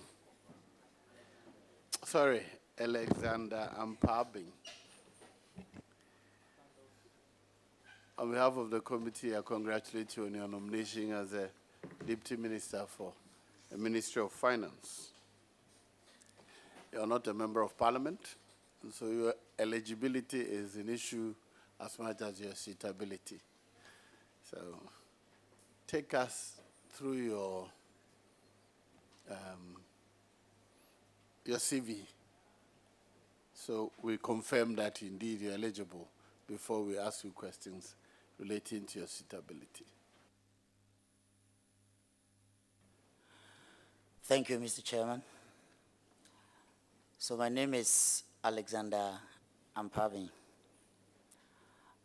I was born in Aguna, Asamai. I'm from Seshi, Benchima, Jaboso district of Western North region. I schooled at Seshi Abrabra in the Seshi also district, where I had my primary education. Then I continued to Kunadi Adam Secondary School in Aguna, Asamai, completing in 1999. I now went to Cape Coast Polytechnic for an HND in marketing. Along that time, I was combining a degree at the University of Cape Coast. But I left for the UK after serving for my national service and had opportunity to use my HND for a master's degree program, and therefore decided to pursue an academic qualifications over there. In the UK, I did an MBA in financial management at City Business College, which was a distance qualification by the International University. Then I went to De Montfort University in Leicester, where I pursued MSc in accounting and finance, completing in 2009. Then I did PGCE, which is Postgraduate Certificate in Education, at the University of Huddersfield, also in the UK, completing in 2011. And then I went to the University of Birmingham, where I did PhD in accounting and finance, and I specialized in taxation. So that takes care of my academic qualification. Mr. Chairman, should I continue with employment or should I end it here? Yes, please continue. Okay. So on the employment side,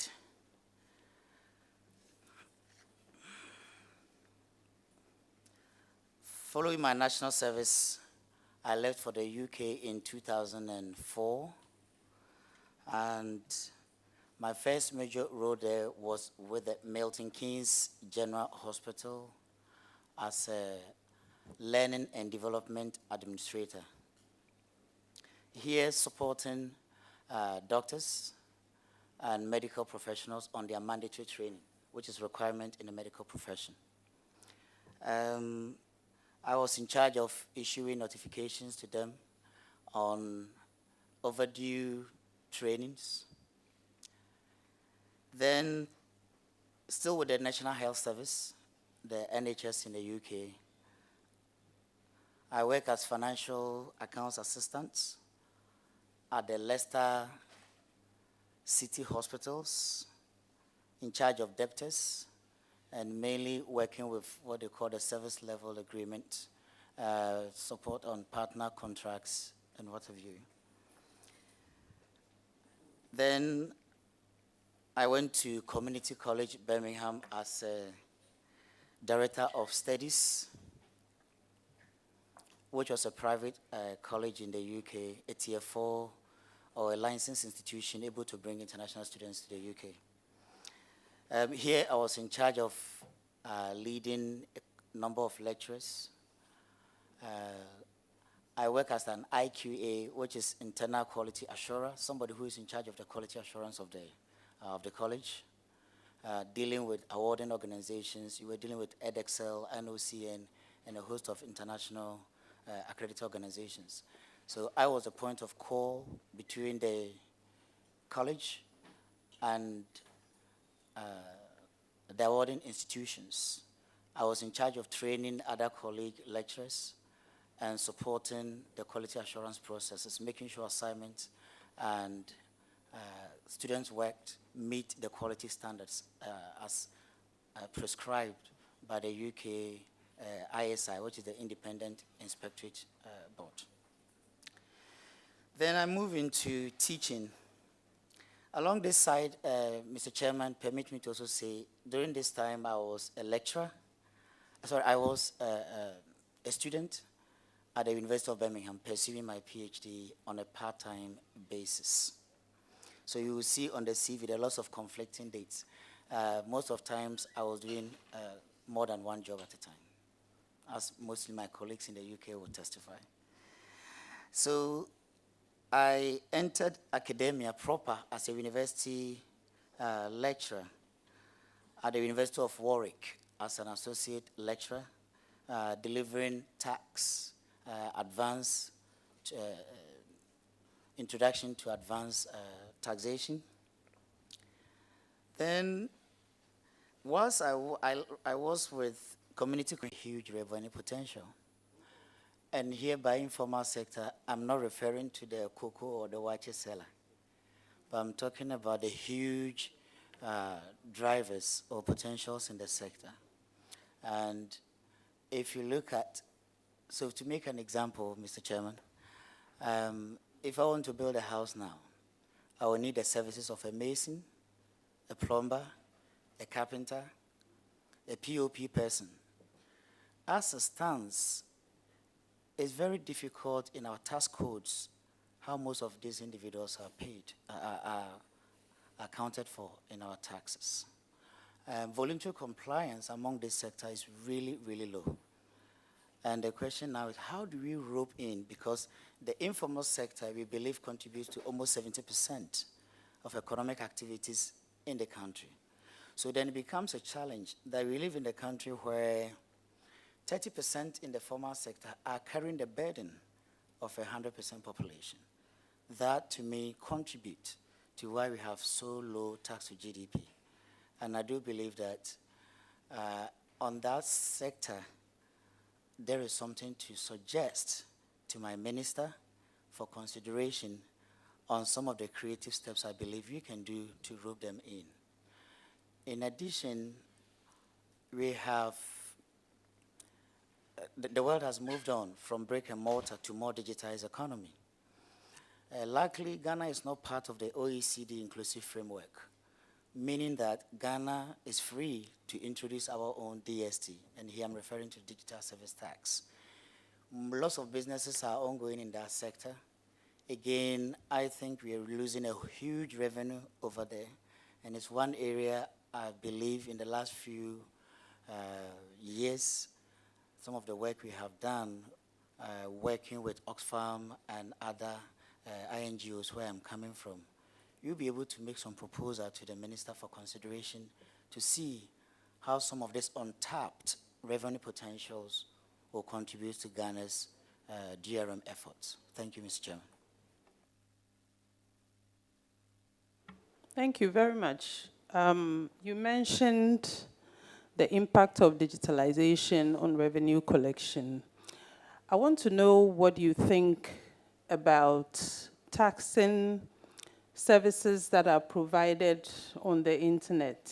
For instance, if you have a small business on Instagram or Facebook and there is a tax that you're supposed to pay, you know, how best are we going to ensure that the tax bracket is opened up for all kinds of businesses, including those doing business online, to be able to contribute effectively based on your knowledge and your, you know, experience? How best do you think we can go about that without inconveniencing the ordinary citizen? Thank you, Mr. Chairman. I think this is really in order. And as I've said earlier, lots of economic activities are currently going on online. And we cannot keep adopting or going by the same approach without roping those huge revenue potentials in. Not long ago, government introduced a tax on meta transactions, which is good in a way to rake in revenue from the online. But I believe that we have other potentials. So just to make references without necessarily putting any company on spot, you can sell from Gigi, from Jumia, from Tonaton, Amazon, and what have you. Again, as it stands, we are losing a chunk of revenue as a result of COVID. Most businesses have moved online. The question is, how do we develop a tax policy to respond to the growing dynamics of the business community? And I think it is time for us to rethink this through, assess the options that we have. I don't know if this is the appropriate forum for policy proposals so that I don't get hold on in the future to say you did propose this, but I think there are clear opportunities. I do have some already in the form of proposal documents I'm ready to tender or share with the minister, which I believe are clear-cut. One, being able to identify people who are selling online, being able to hold on to the online platform operators responsible on how they deal with the sellers and their relationship on remitting this to the GRA. And I believe that there is a possibility. Other countries have done it. We can do the same so that government doesn't lose the huge revenue potential going on online. Thank you. My last question, Honorable Chairman. Doc, I don't know if you know too much about what we have done at the ports in terms of digitalizing our operations there. Recently, I was told that a lot of the processes that have been put in place to ensure that we are able to efficiently collect taxes at the ports, most of the operators there are not really utilizing the services that have been put in place. Is there any information you have about the work His Excellency Dr. Bawumia did in terms of digitalizing our ports, and what contribution do you believe your position will help to ensure that our ports are more efficient in revenue collection? Thank you, Mr. Chairman. On the issue of the ports, I don't have much information on how the ICOMs or the other systems operating there are performing. But one thing I've seen is that there is a positive trend on the revenue performance. But if given the opportunity, I believe I'll have the chance to have access to critical data. I believe I'll have the chance to interrogate why people have not been following the laid-down procedure. Because if I pick it right, Mr. Chairman, it's an issue of compliance with the standards or the regulations we set up at the port. an issue of compliance at this point, I will not be in a better position to comment on it. But once given the opportunity, and if this is where my minister wants me to go, I can promise you I'll work hard for us to close the leakages. Thank you.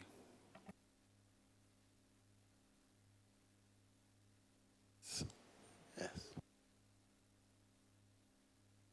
Thank you, Honorable Chair. Dr. Alexander Ampami, you are welcome to the committee. Many Ghanaians are of the opinion that the e-levy is a chokehold on the digital payment ecosystem, considering the fact that in 2022, when the e-levy was implemented, Momo transactions, for example, dropped by 25%. Don't you think that e-levy is stagnating economic growth and we do not need to leave this tax on our tax books, in addition to the fact that the projected 6.9 million in 2022 was not realized, only 652 million was. Thank you. Thank you, Mr. Chairman. On issue of the e-levy, I don't have much information on the revenue trends of how the e-levy has been performing. And unfortunately, I won't be able to comment much on that. But in terms of the revenue needs, I think the country is at a very critical situation now. We are at the point where financing our development is critical. But we might need to look more holistically on other revenue potentials in order to ensure there's equity and fairness in the system. I believe that when taxes are fair and when they are equitable, compliance becomes less of an issue. And there are lots of examples out there where tax reforms have positively contributed. And if I will make a quick example, we have a classical case with, can't remember the country. If I get it, I'll get back. But there are evidence that when tax rates are reduced, and when we look at the holistic picture and assess other revenue potentials from just one handle, because if you look at only the e-levy from an angle as a one tax handle, then it's become very difficult as to whether it is appropriate or not. I think the appropriateness is difficult because e-levy was passed by a competent parliament of Ghana, and therefore I won't be able to comment at this critical time what should be done. But I will reiterate that there's a huge revenue demand for the country, looking at the situation we are in. Before I move to my second question, the comment is that the e-levy that has been passed by Parliament, your flag bearer says that he's going to scrap it. So it's not as if once laws are passed, nobody has an idea of scrapping. Anyway, since you are a tax person, I take you to another tax matter. What is your position on the concept and implementation of the BET tax? As for this one, with your tax background, you should have an opinion. Thank you. Thank you, Mr. Chairman. Permit me to say that the betting tax is not new, and it wasn't just introduced, if my recollections are right. From the information I checked, the betting tax was introduced in 2015 by Ghana's Parliament as part of 891. And at that point, it was amended again as 907. And in 907, the difference between that and this current provision is that in 907, there was a 2,590 exempt amount, which means that a gambler will not be taxed until they make in excess of 2,590 Ghana cedis. What this current tax, if my understanding is, my recollections are right, is that what this current tax has sought to do is to take away that exemption amount. Betting tax is not new across the African continent, especially in East Africa. My position on it, as an individual and as a tax person sitting here looking for revenue opportunities for the country, I think the betting tax presents a revenue potential for the country. Thank you. With your endorsement of bet tax, I wish you all the best. Yes, and this one I tell you, let me ask another taxman, you should stay away.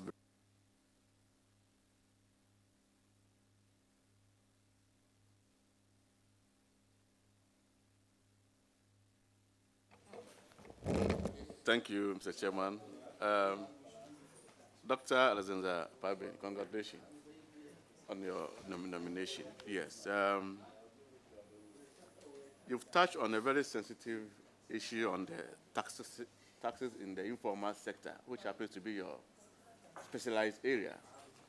And you know of the tax rate in Ghana compared to other African countries. Very low, I think as low as 14%.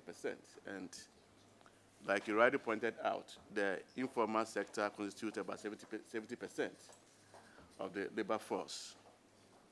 And it has been the wish of every government to increase the tax base. That has been the lyrics in the past.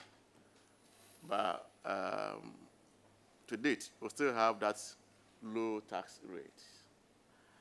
In UK, where you had most of your education and your working experience, I believe the percentage is different from the 40% that we have here.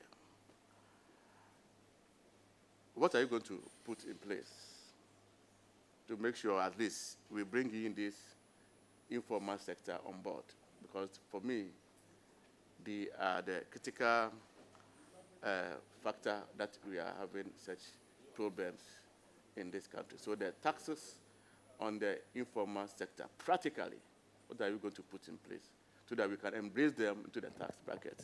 Thank you, Mr. Chairman. Thank you, Mr. Chairman.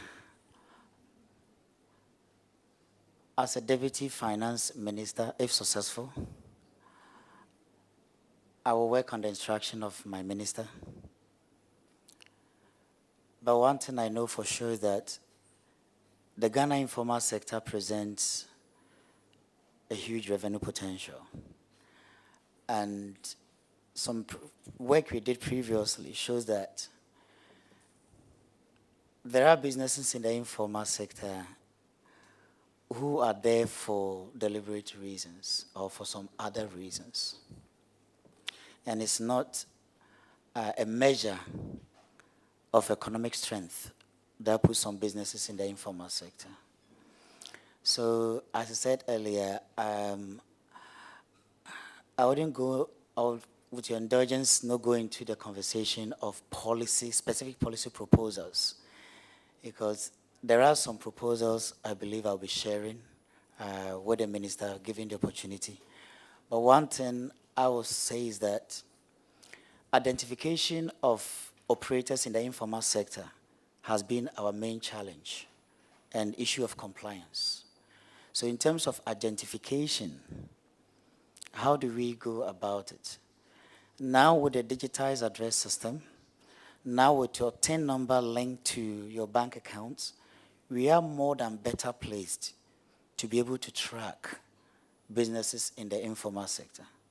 On issue of compliance, this is where it will take the collective efforts of Ghanaians, especially those engaging, those operating in the informal sector, on how do we bring their operations to limelight to ensure compliance. Again, it will come to the policy measures, which I said I won't be able to propose some of them here, but with the opportunity you should be able to. That I believe there are clear policy proposals, crucially empowering the local assemblies. I think the local authority should be given the empowerment or the opportunity to contribute on issue of informal sector taxation. They are closer to the people or to the businesses, and they are more known to them than sometimes administering some of these taxes from national, i.e. the GRA. But there are some policy proposals to share. Thank you.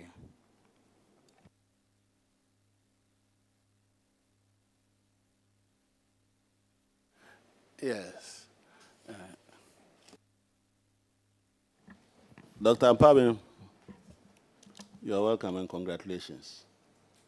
It appears that taxation is your pet subject. We had somebody who came and said his best area is economics. And when he came, he asked us to recruit 6 technical advisors in economics for him. He ended up doing digitalization, a science teacher now teaching history. We hope you will not arrive as a tax person and end up teaching history. But you keep talking about potential, potential, potential. You don't have much time. Oh. Your government is 10-0 down with 30 seconds to go. So if you are not even lucky, they may pass the ball to you, and when you break, the whistle is blown. So you better know that when you enter, you must score your goals quickly. Please. In terms of revenue proposals, you say you propose to your minister. Propose to us first. Let us be sure that you know the proposals. What is your view about e-levy and other tax handles in relation to your understanding of canons of taxation? Is e-levy progressive, regressive? And what is your professional technical opinion on those types of taxes and the burden on the poor? Can you speak to that? Thank you, Mr. Chairman. On the issue of not having enough time, I think this is where, as a country, we need to have a conversation. Issues around domestic revenue. Mr. Chairman, even if I'm given 10 seconds, I believe I can still contribute to the game. Issues around domestic revenue, we need to have a national consensus. Because if you don't, if government A is not there, government B will still need the revenue. And that is why I believe we need to have a general conversation. As I said earlier, Georgia, the country I was looking for earlier, they did a similar reform to what Ghana we have been doing in the last few years. And within 4 years, they were able to fully finance their budget, moving from 14.5 tax to GDP to 25% tax to GDP. They achieved this success because there was a collectiveness in this. The legal enforcement was working.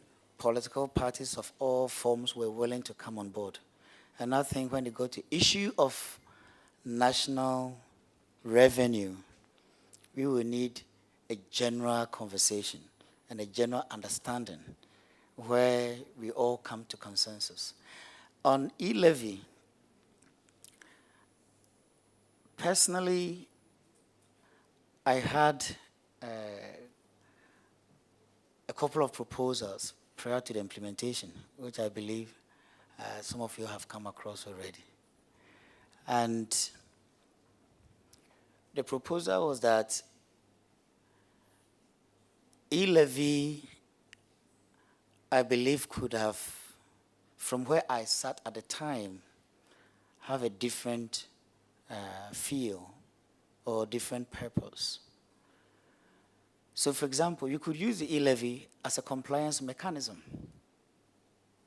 in which case it will allow us to bring in all those trapped in the informal space. By compliance mechanism, what I mean is that you pay the e-levy as being paid now. At the end of the year, you file your tax returns and you have your e-levy back if you're a taxpayer like myself in the formal sector. So the person who is the plumber who has not been paying, the person who is the mason who has not been paying will now have to answer the question of going to file the e-levy and pay the taxes or get known, or wouldn't file and lose the taxes. Either way, I believe, was a gain or is a gain to the state. So some of the publications I made earlier and the suggestions, I was looking at it from the angle that you talk about the canons of tax, and fairness is important. And I think e-levy as a compliance mechanism, I think stand a very powerful chance of limiting the incidence of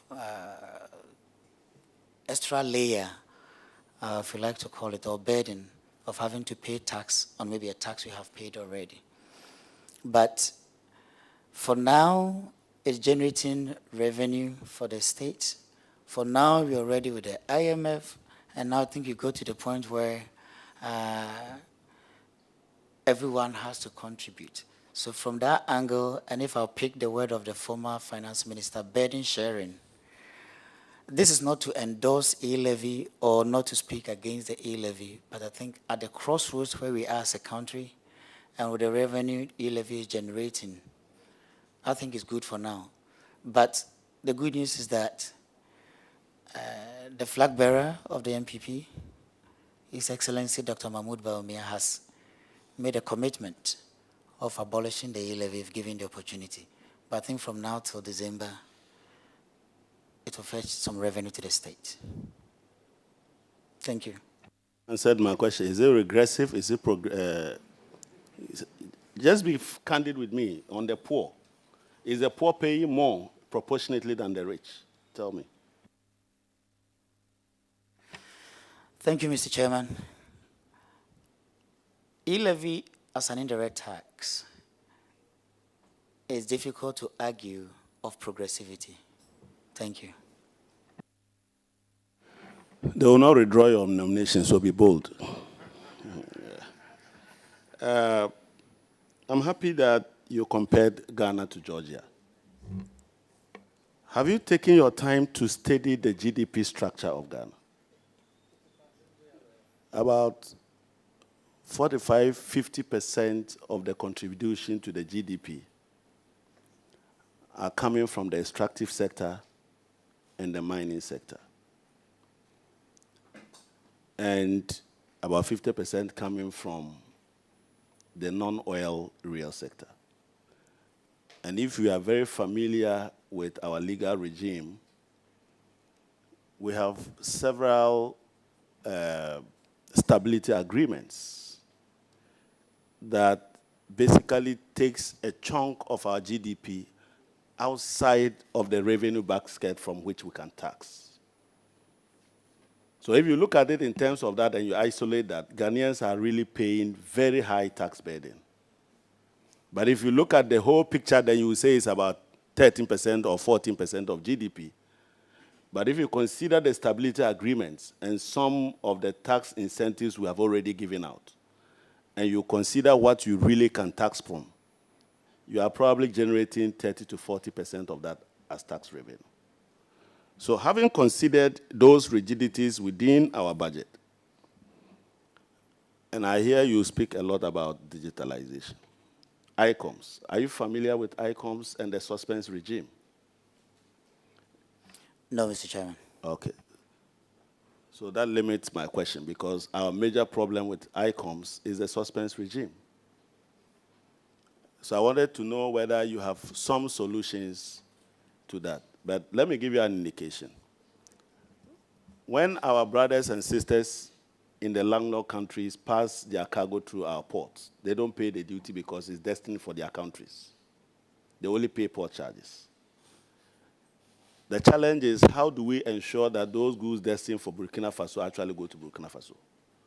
And those destined for Mali and Niger go there. And that they don't arrive somewhere, pretend that they are going to Burkina Faso, and divert into the Ghanaian market and sell those goods without paying the taxes.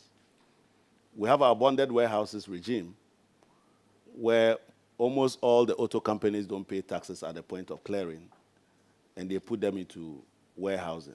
And we have a difficulty in making sure that when those items are eventually sold out, Ghana receives the appropriate import duty that was suspended on those items. I would like to find out whether you have some suggestions or proposals as to how we'll deal with this loophole, because that is a very major leakage within our import, what do you call it, our import taxation regime. Do you have any suggestions that you can offer to the state? Thank you, Mr. Chairman. The issue of the trucks to our landlord countries or neighbors, I believe, I'm not so certain, but my thinking could be our relationship with ECOWAS and the regulatory regimes we have. So it could be an issue of regulation, and therefore I won't be able to speak to it for now. Thank you. Yes, you're done. You're done. You have done 3. You've done 3. Yes. You did 3. Yes, leadership. Today I'll jump. Leadership, I'm limiting you to 3 each. Yeah. Thank you, Mr. Chairman. Dr. Alex, congratulations. Let's go to your CV on page, actually, well, the pages are not actually numbered, but if you open page 1 and 2, so on page 3, Angels College, that is the business you founded. And on your CV, you said your association with the Angels College was between July 2013 and June 2016. Can you confirm that? Thank you, Mr. Chairman. As the direct somebody providing direct leadership, yes. Are you the originator of this company, or you came to join them? Thank you, Mr. Chairman. I founded Angels College. Doc, on the, fortunately from where you come from, data on company registration ownership is a public information. The date you put on your CV in terms of your association with the company is outside of the date within which the company existed. The company was registered on 31st January 2020 and got dissolved in 2023, according to the government company house. So how were you able to live your life with the company and finish before the company was formed? Thank you, Mr. Chairman. I'm not sure if after the dissolving of Angels College, somebody registered, or the registration the honorable member has actually bears Alexander Ampavin. But Angels College was not formed the time you mentioned. I was already in Ghana. I came to Ghana in 2018. Thank you. Are you Alex? Can you remember your company number? Thank you, Mr. Chairman. No, I don't. Okay. It actually, what is your date of birth? 21st December 1981. So I am right. Your company number is 108 13269. And I think you should, you can Google it, you can find it. And it bears your date of birth and your name as correctly put here. Well, yeah, the date of birth is here. As you mentioned, 21st. It's on the government website. Yeah, so let me go on. You will need to come clean on this because it is a problem if the information available shows that the company was founded, how do you call it, incorporated in the first place in 2017, and then the different date in 2020, but got dissolved in 2023. There's no record of this company existing between 2013 and 2016 on the government record. So can you provide details of that? Yes, thank you, Mr. Chairman. I think the honorable member might be referring to Angels Training and Angels College. Mine is Angels College. And after the majority shareholder who took over, the decision was to rebrand it to Angels Training, still with me on. But Angels College will not be 2019, Mr. Chairman. I was already in Ghana. I'm saying that between 2017, you said your association was between 2013 and 2016. But on the government website, the company's life, which is Angels College Limited, was that the name of your company? Yes. Angels College Limited. Yes. The only record available is between 12 June 2017 and ends in, what do you call it, on 28th March 2023, dissolved in 28th March 2023. So there is a problem. Thank you, Mr. Chairman. I have students who even graduated in 2015. So the date it was dissolved, that could be the automatic date the company house actually strike down the company. But I'm only worried about the 2017. Yes. That is the record of Angels College Limited available on the government website. Okay. Is it possible that you operated the company without registration for a period? Not possible in the UK. So can you provide details of when the company was registered? I've operated a company before, and it got dissolved. The day I registered it cannot be erased from the database. It exists.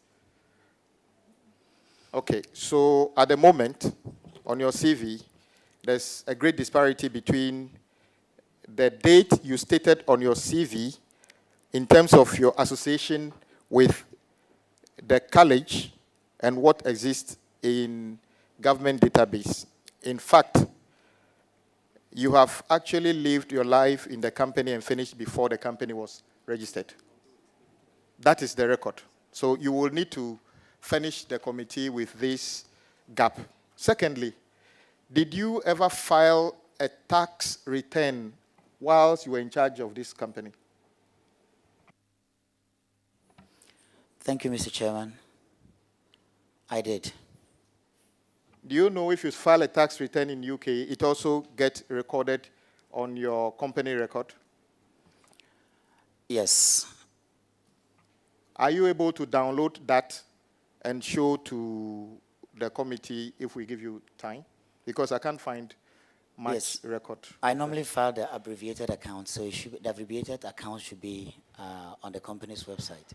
But, Mr. Chairman, my worry is that... The company's website or government website? The company's house website or the... Okay. Direct.gov.uk. Direct.gov, yes. Okay. But my only worry is that if the Angels College I operated, which I will 100% say I operated and handed over at the time I moved to Ghana, is not online, then I am worried about if the abbreviated account or even full account will be there. But I can be in contact with company's house and get this resolved. But I will reiterate that I operated the company whilst there. I have a number of students who have actually graduated and I still have in contact with them. I moved to Ghana 2018 and transferred ownership. Thank you. I have no doubt about the fact that you might have students. I'm more concerned about the legitimacy of the business versus what you presented to to Parliament. Now, you said you filed accounts, which is also not obvious here.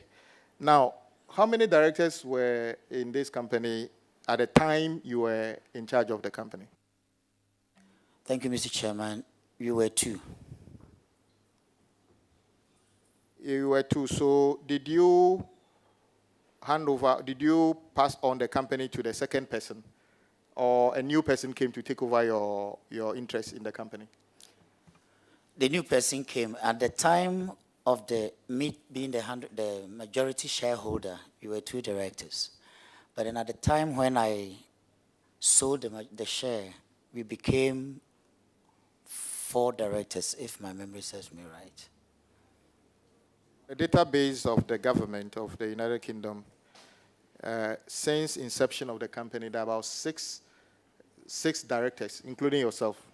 And at the time of it being dissolved, there are about 5 people. So that brings me to my next point. You said because somebody unfortunately passed on because of COVID, which is unfortunate. I'm wondering, companies don't die easily like that in the UK because of passage of or transition of one person. So I'm surprised if other people existed, why the unfortunate event of one person should spell the doom of the company. Thank you, Mr. Chairman. The directors were non-working directors. The working director who passed on is the late Samuel Ampunsa.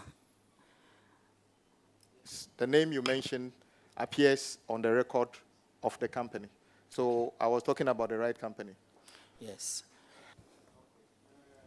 Mr. Chairman, can I Okay. follow up on this one quickly?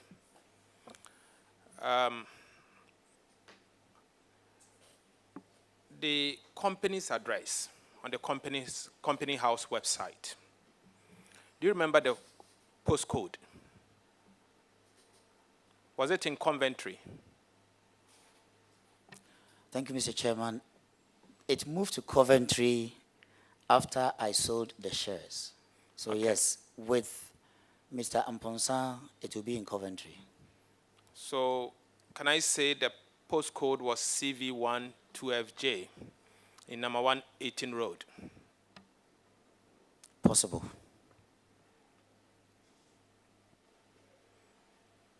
I'm looking at your filing history, and the details are all here, the filing details, and the people that were involved.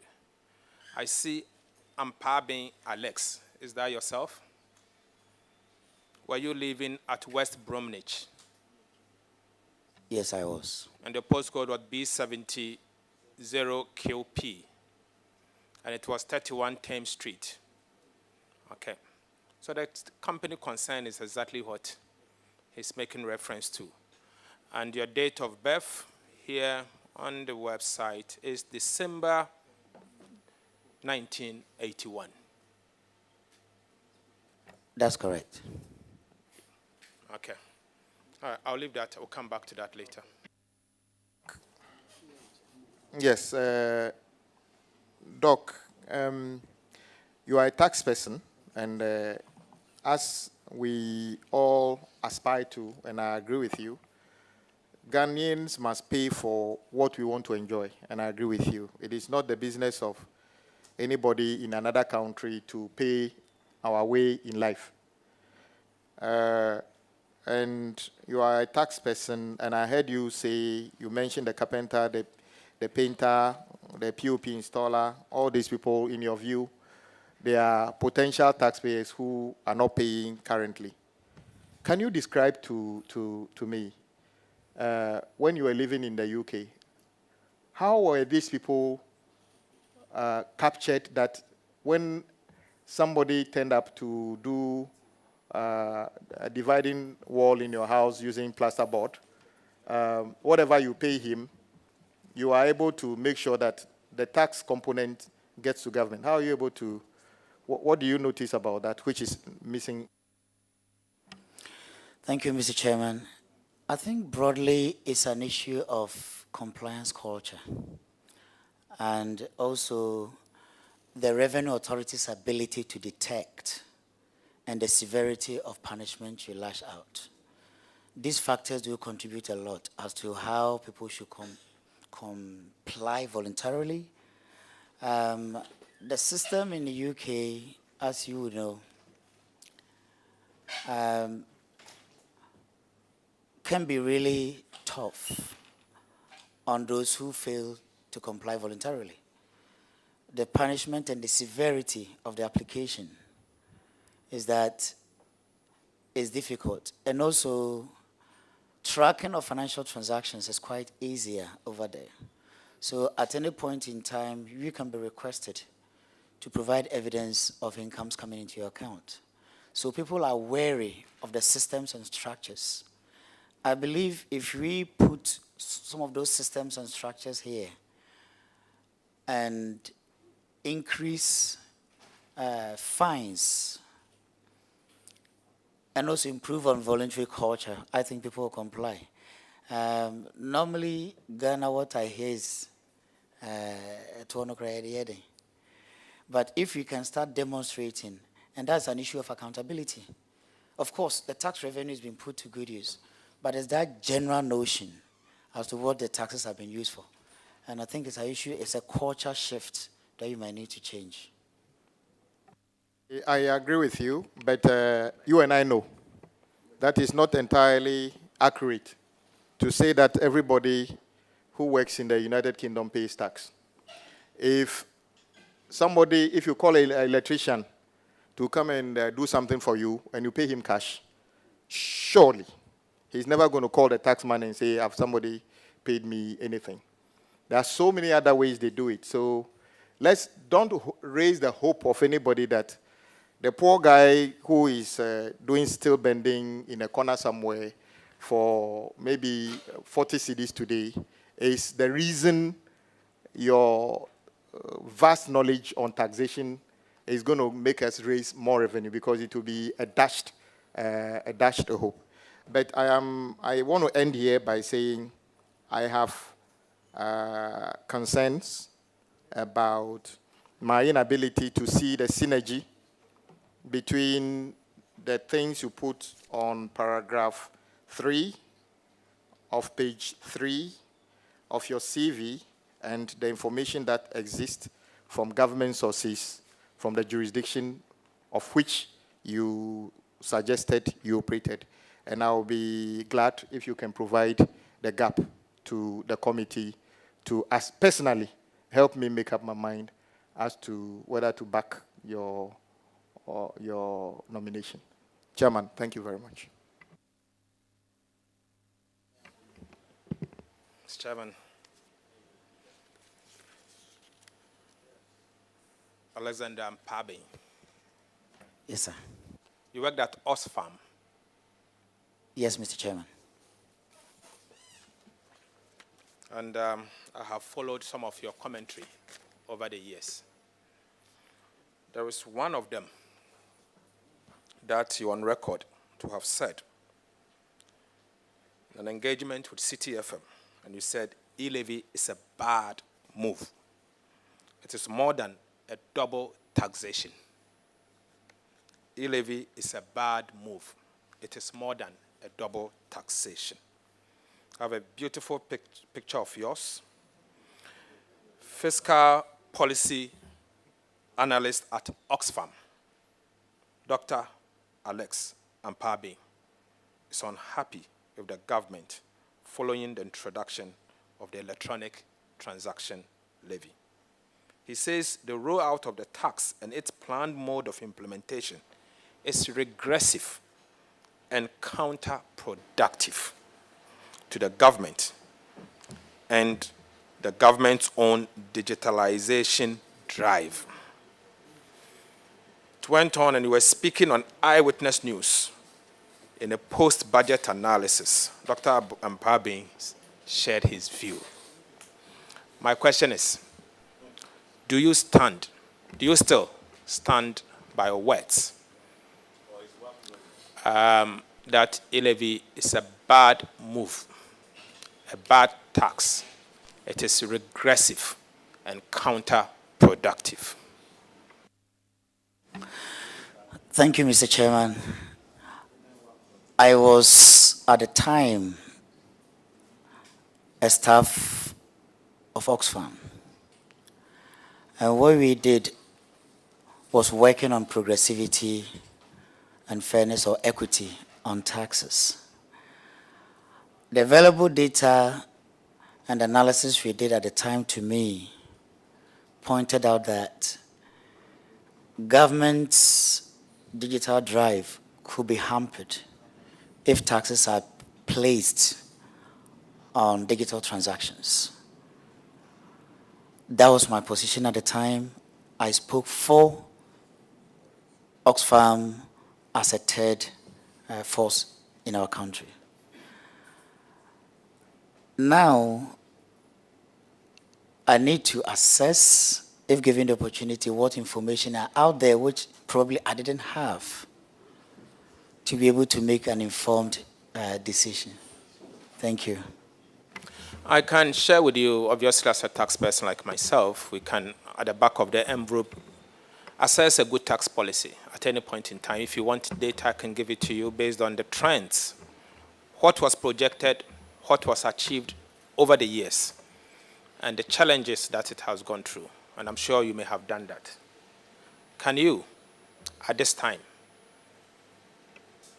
based on your professional capabilities, confirm to this committee whether e-levy is a bad tax or a good tax? Have you given him the data? And I can give you the data now, if you want it. The government in year one projected to receive 11 billion Ghana cedis from e-levy. The outcome, year one, happens to be approximately 1 billion Ghana cedis. Shortfall, 11 billion to 1 billion, meaning 10 billion, year one. Subsequently, there is evidence that suggests that people that uses the service of mobile money has reduced, and e-levy mobile money operators, particularly the banks, have complained that the service is dwindling. Based on this, just these two data from the revenue point of view and digitization point of view, do you still stand by a word that is counterproductive? Thank you, Mr. Chairman. I think your statement partly confirms my fear, if you like to call it, when the tax was initially introduced, about the impact it's likely to have on the users of the service. You're saying you're having a reduced Momo users. What I will say now is that we could review the e-levy, but to say in totality it's not a good tax, we are not being fair to businesses going on at the digital economy. So we might need to review to see which digital transactions should be put under e-levy and which digital transaction should be taken off e-levy. I believe, if given the opportunity, this is the kind of proposal I will give to my honorable minister. Thank you. Mr. Mpabe, Dr. Mpabe.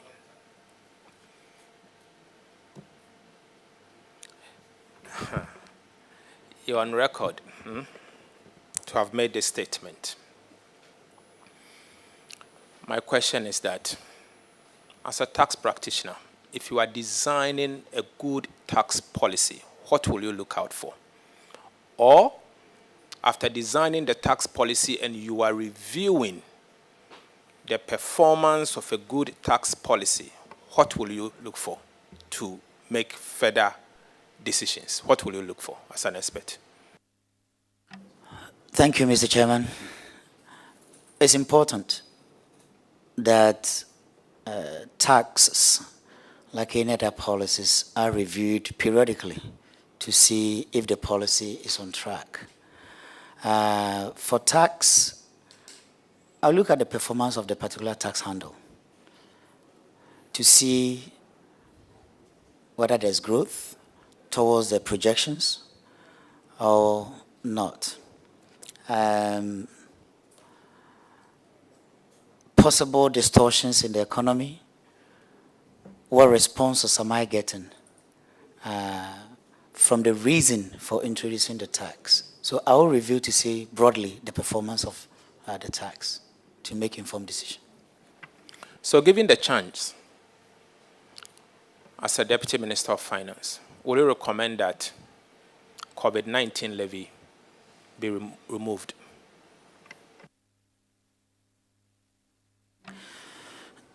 Thank you, Mr. Chairman. Again, I had a position on the COVID-19 at the time, working for the third sector. I've heard conversation in the medical space on trying to repurpose the COVID-19 levy. And to answer your question, given the opportunity and looking at the healthcare financing challenges we have, with my MP sitting here, who knows more about what is going on in the sector, I probably think at this critical time, we can go with what the practitioners are saying and repurpose the COVID-19 levy. Good example will be, in the last few months, we've had challenges of treatments for those suffering from dialysis, those who need dialysis treatment. Given the opportunity, I think this is an area I'll be more than happy to make a recommendation to my minister on way of supporting patients undergoing dialysis. We can use and repurpose the COVID-19 levy to support dialysis treatment or other more emerging needs in the sector. Thank you. Dr. Mpami, I'll refer you to some of the things you've said again, and your own words. Your own words. Media budget review. Government told to abolish and scrap COVID-19 levy. Dr. Alexandra Mpabi. Let me read some of the things that you've said yourself. So in line with this, the senior economic analyst of the Natural Resource Governance Institute, NRGI, Dr. Alex Mpabi, has said that with COVID-19 no longer a threat, there's no point to keep the tax. He positioned that while others will say it is merely a 1% tax, he insisted that every tax serves a purpose, and since that purpose, the COVID-19 pandemic is no longer relevant. It implies the levy has also outlived its usefulness. You have now said two things, and I'm doing this to check your principles, because you are going to a high office of a deputy minister responsible for finance. And what matters most to me is your principles. Your position then and your position today.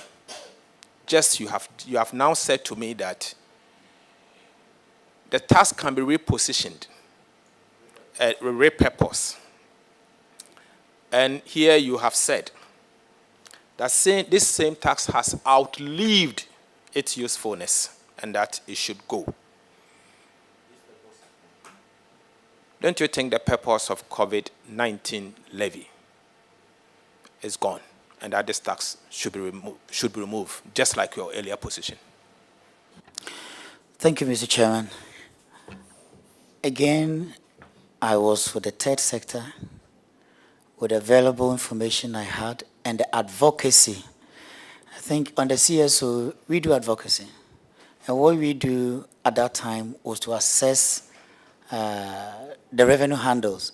And in fact, in that particular interview, we did actually made a number of proposals to government on ways to raise revenue. So we were actually supporting government revenue agenda.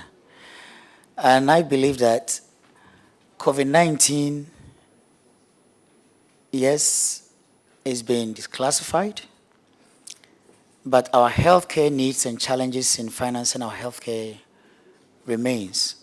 So if COVID-19 has to be maintained, then my suggestion is that we can repurpose the COVID-19 levy to help with more challenging healthcare needs that we have in the country. Thank you.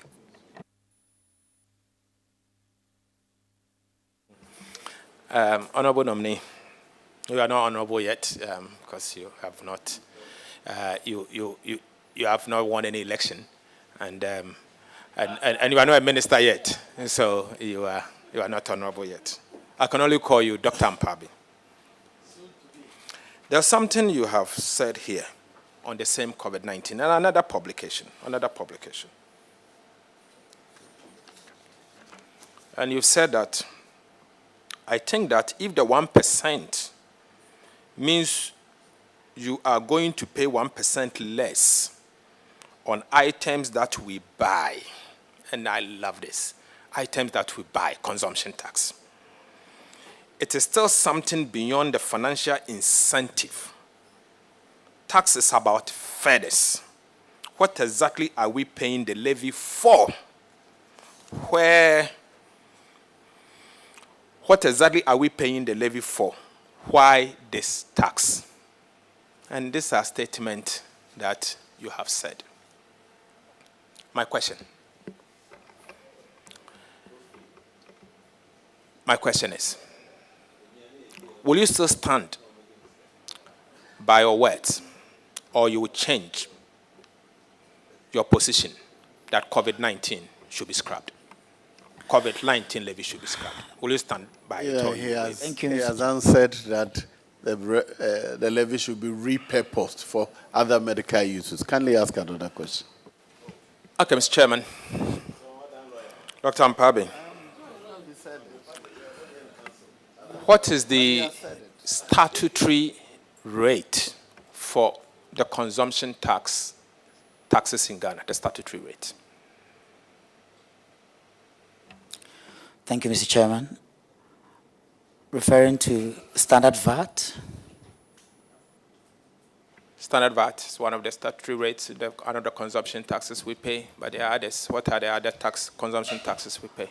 I know the VAT being 15%. What about the others? When you are buying something, so for example, COVID-19 is there. You go to a restaurant and you eat. Can you lay it for me? COVID-19, Get Fund, NHIL. Thank you. So if you sum all of this together, what is the effective? And you know that there's difference between statutory rate and effective rate. What is the effective consumption tax that ordinary Ghanaian is paying, or effective VAT that ordinary Ghanaian is paying? Thank you, Mr. Chairman. I think that's about 21%. It's 21.9. Okay. Because of the cascading, you need to calculate it, 21.9%. Now, will you agree with me that Ghana is gradually becoming a high tax regime, paying consumption tax at 21.9%?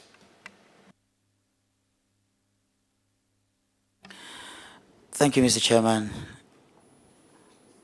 I don't think I have enough in my armory now to answer that. Will you advise, if approved, the minister responsible for finance to recalibrate our consumption tax regime if given the chance, obviously based on your background? Thank you, Mr. Chairman. Ghana has recently developed a medium tax revenue strategy. And the document I haven't read detailed, but on just came in, has a number of proposals for both direct and indirect taxes. And I believe once the direct tax handles begin to perform, there'll be less appetite for labeling or giving out more indirect taxes. And to me, the issue of indirect taxes, whether more or less, as I said, is a conversation we need to have as a country, as people. We need to have a system that is sustainable, that is inclusive, and that is what I stand for. I will support the Honorable Minister in any system that is going to, one, generate sufficient revenue for us, that is going to be inclusive and less punitive, and above all, is going to be equitable. Because I believe when you have these qualities, people will be willing to contribute. Your flag bearer recently announced to the people of Ghana, Dr. Mambu Bawumia, and the Vice President of the Republic, that given the chance, he will introduce a new tax regime. Do you know of that new tax regime? Thank you, Mr. Chairman. No, I'm not aware of that. So if you don't know, how will I know? Mr. Chairman, you said he has, so you have it. But he announced it to the people of Ghana, and you don't know, so it shows that. He said he will. Okay. He didn't say he has. Means he has not done it yet. Mr. Chairman, your party's position is that they are going to move the country from taxation to production. And this was a promise made in the year 2016, took office in January 2017, 7 years plus on. Your background.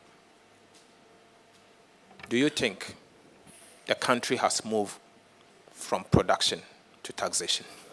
Or from taxation to production? Thank you, Mr. Chairman. I believe government is a continuous business, and I look at where the party took over. And just reading the 2024 budget, there have been a number of positive and a very good inroads in terms of supporting our industrialization drive to promote growth. Currently, from the information I picked from the budget, we have over 160 or 169 companies under the One District, One Factory currently working.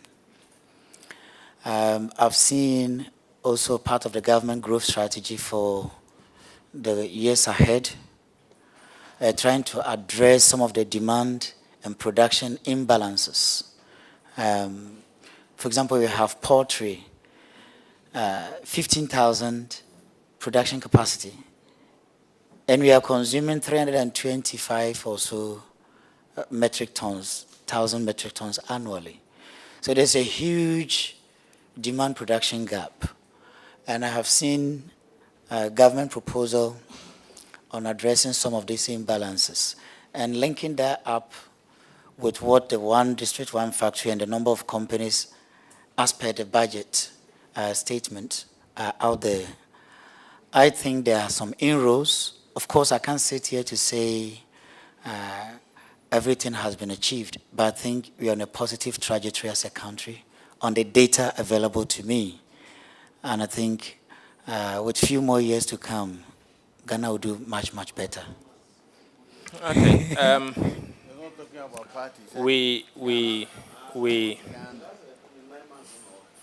Ghana is currently generating approximately, last year was 12%, tax revenue as a percentage to GDP. The projection now is 13.1% tax revenue as a percentage to GDP. 2015, 2016, Ghana was doing 14.5, 15% of tax revenue as a percentage to GDP. So I'm seeing a trend. Even though we are introducing tax policies and the rate is going up, particularly consumption tax and other taxes going up,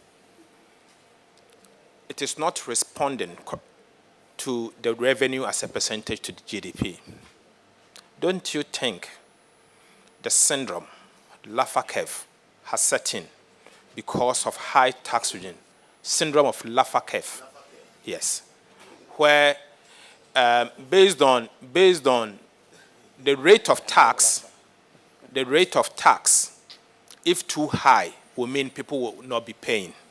As simple, that's what it means.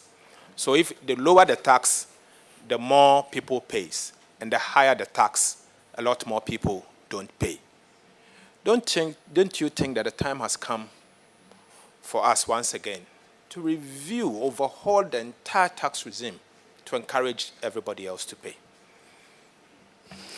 Thank you, Mr. Chairman, and I'm very happy the honorable member actually shared my position. And that's what I said, that we go to the point where we need to have a national conversation on the issue of domestic revenue. Because it doesn't matter which government comes to power, you are going to need the revenue. So if you can build that solid consensus and go with the Ministry of Finance's recent medium-term revenue strategy, which to me I think is a very good document. I think as a country, of Sefwi also traditional area. Nana, you're welcome. Ojiahoho Yaojebi, President of the National House of Chiefs and Omanhene of Sefwi also traditional area. Where? Anyaso, sorry. Anyaso, Sefwi Anyaso traditional area. Nana, you're welcome. Nana Abena Fuachewa the first, Queen Mother of Sefwi Benchima. Nana, you're welcome. Alhaji Drusu Mohammed, Jabuso Chief Imam. Alhaji, you're welcome. Reverend Peter Asanyo Mensah, CAC District Partner for Jabuso. Reverend, you're welcome. Honorable Alfred Obimbo, as for the MPs, you're part of us, so we won't acknowledge you. But you're here, all the MPs from the area. It's very encouraging. I've seen both sides. Yes, both sides of the political divide. Honorable Alfred Obimbo, Honorable Kwekwe Friye, Honorable Tete Akondomra, yes, Jobonu Tete, Honorable Akando, Honorable Samson Ahi. Oh, this is very encouraging. I have here the Western North Regional Chairman of MPP. Chairman, you're welcome. Mr. Felix Foster Aka, Regional Secretary. You're welcome, Secretary. Mr.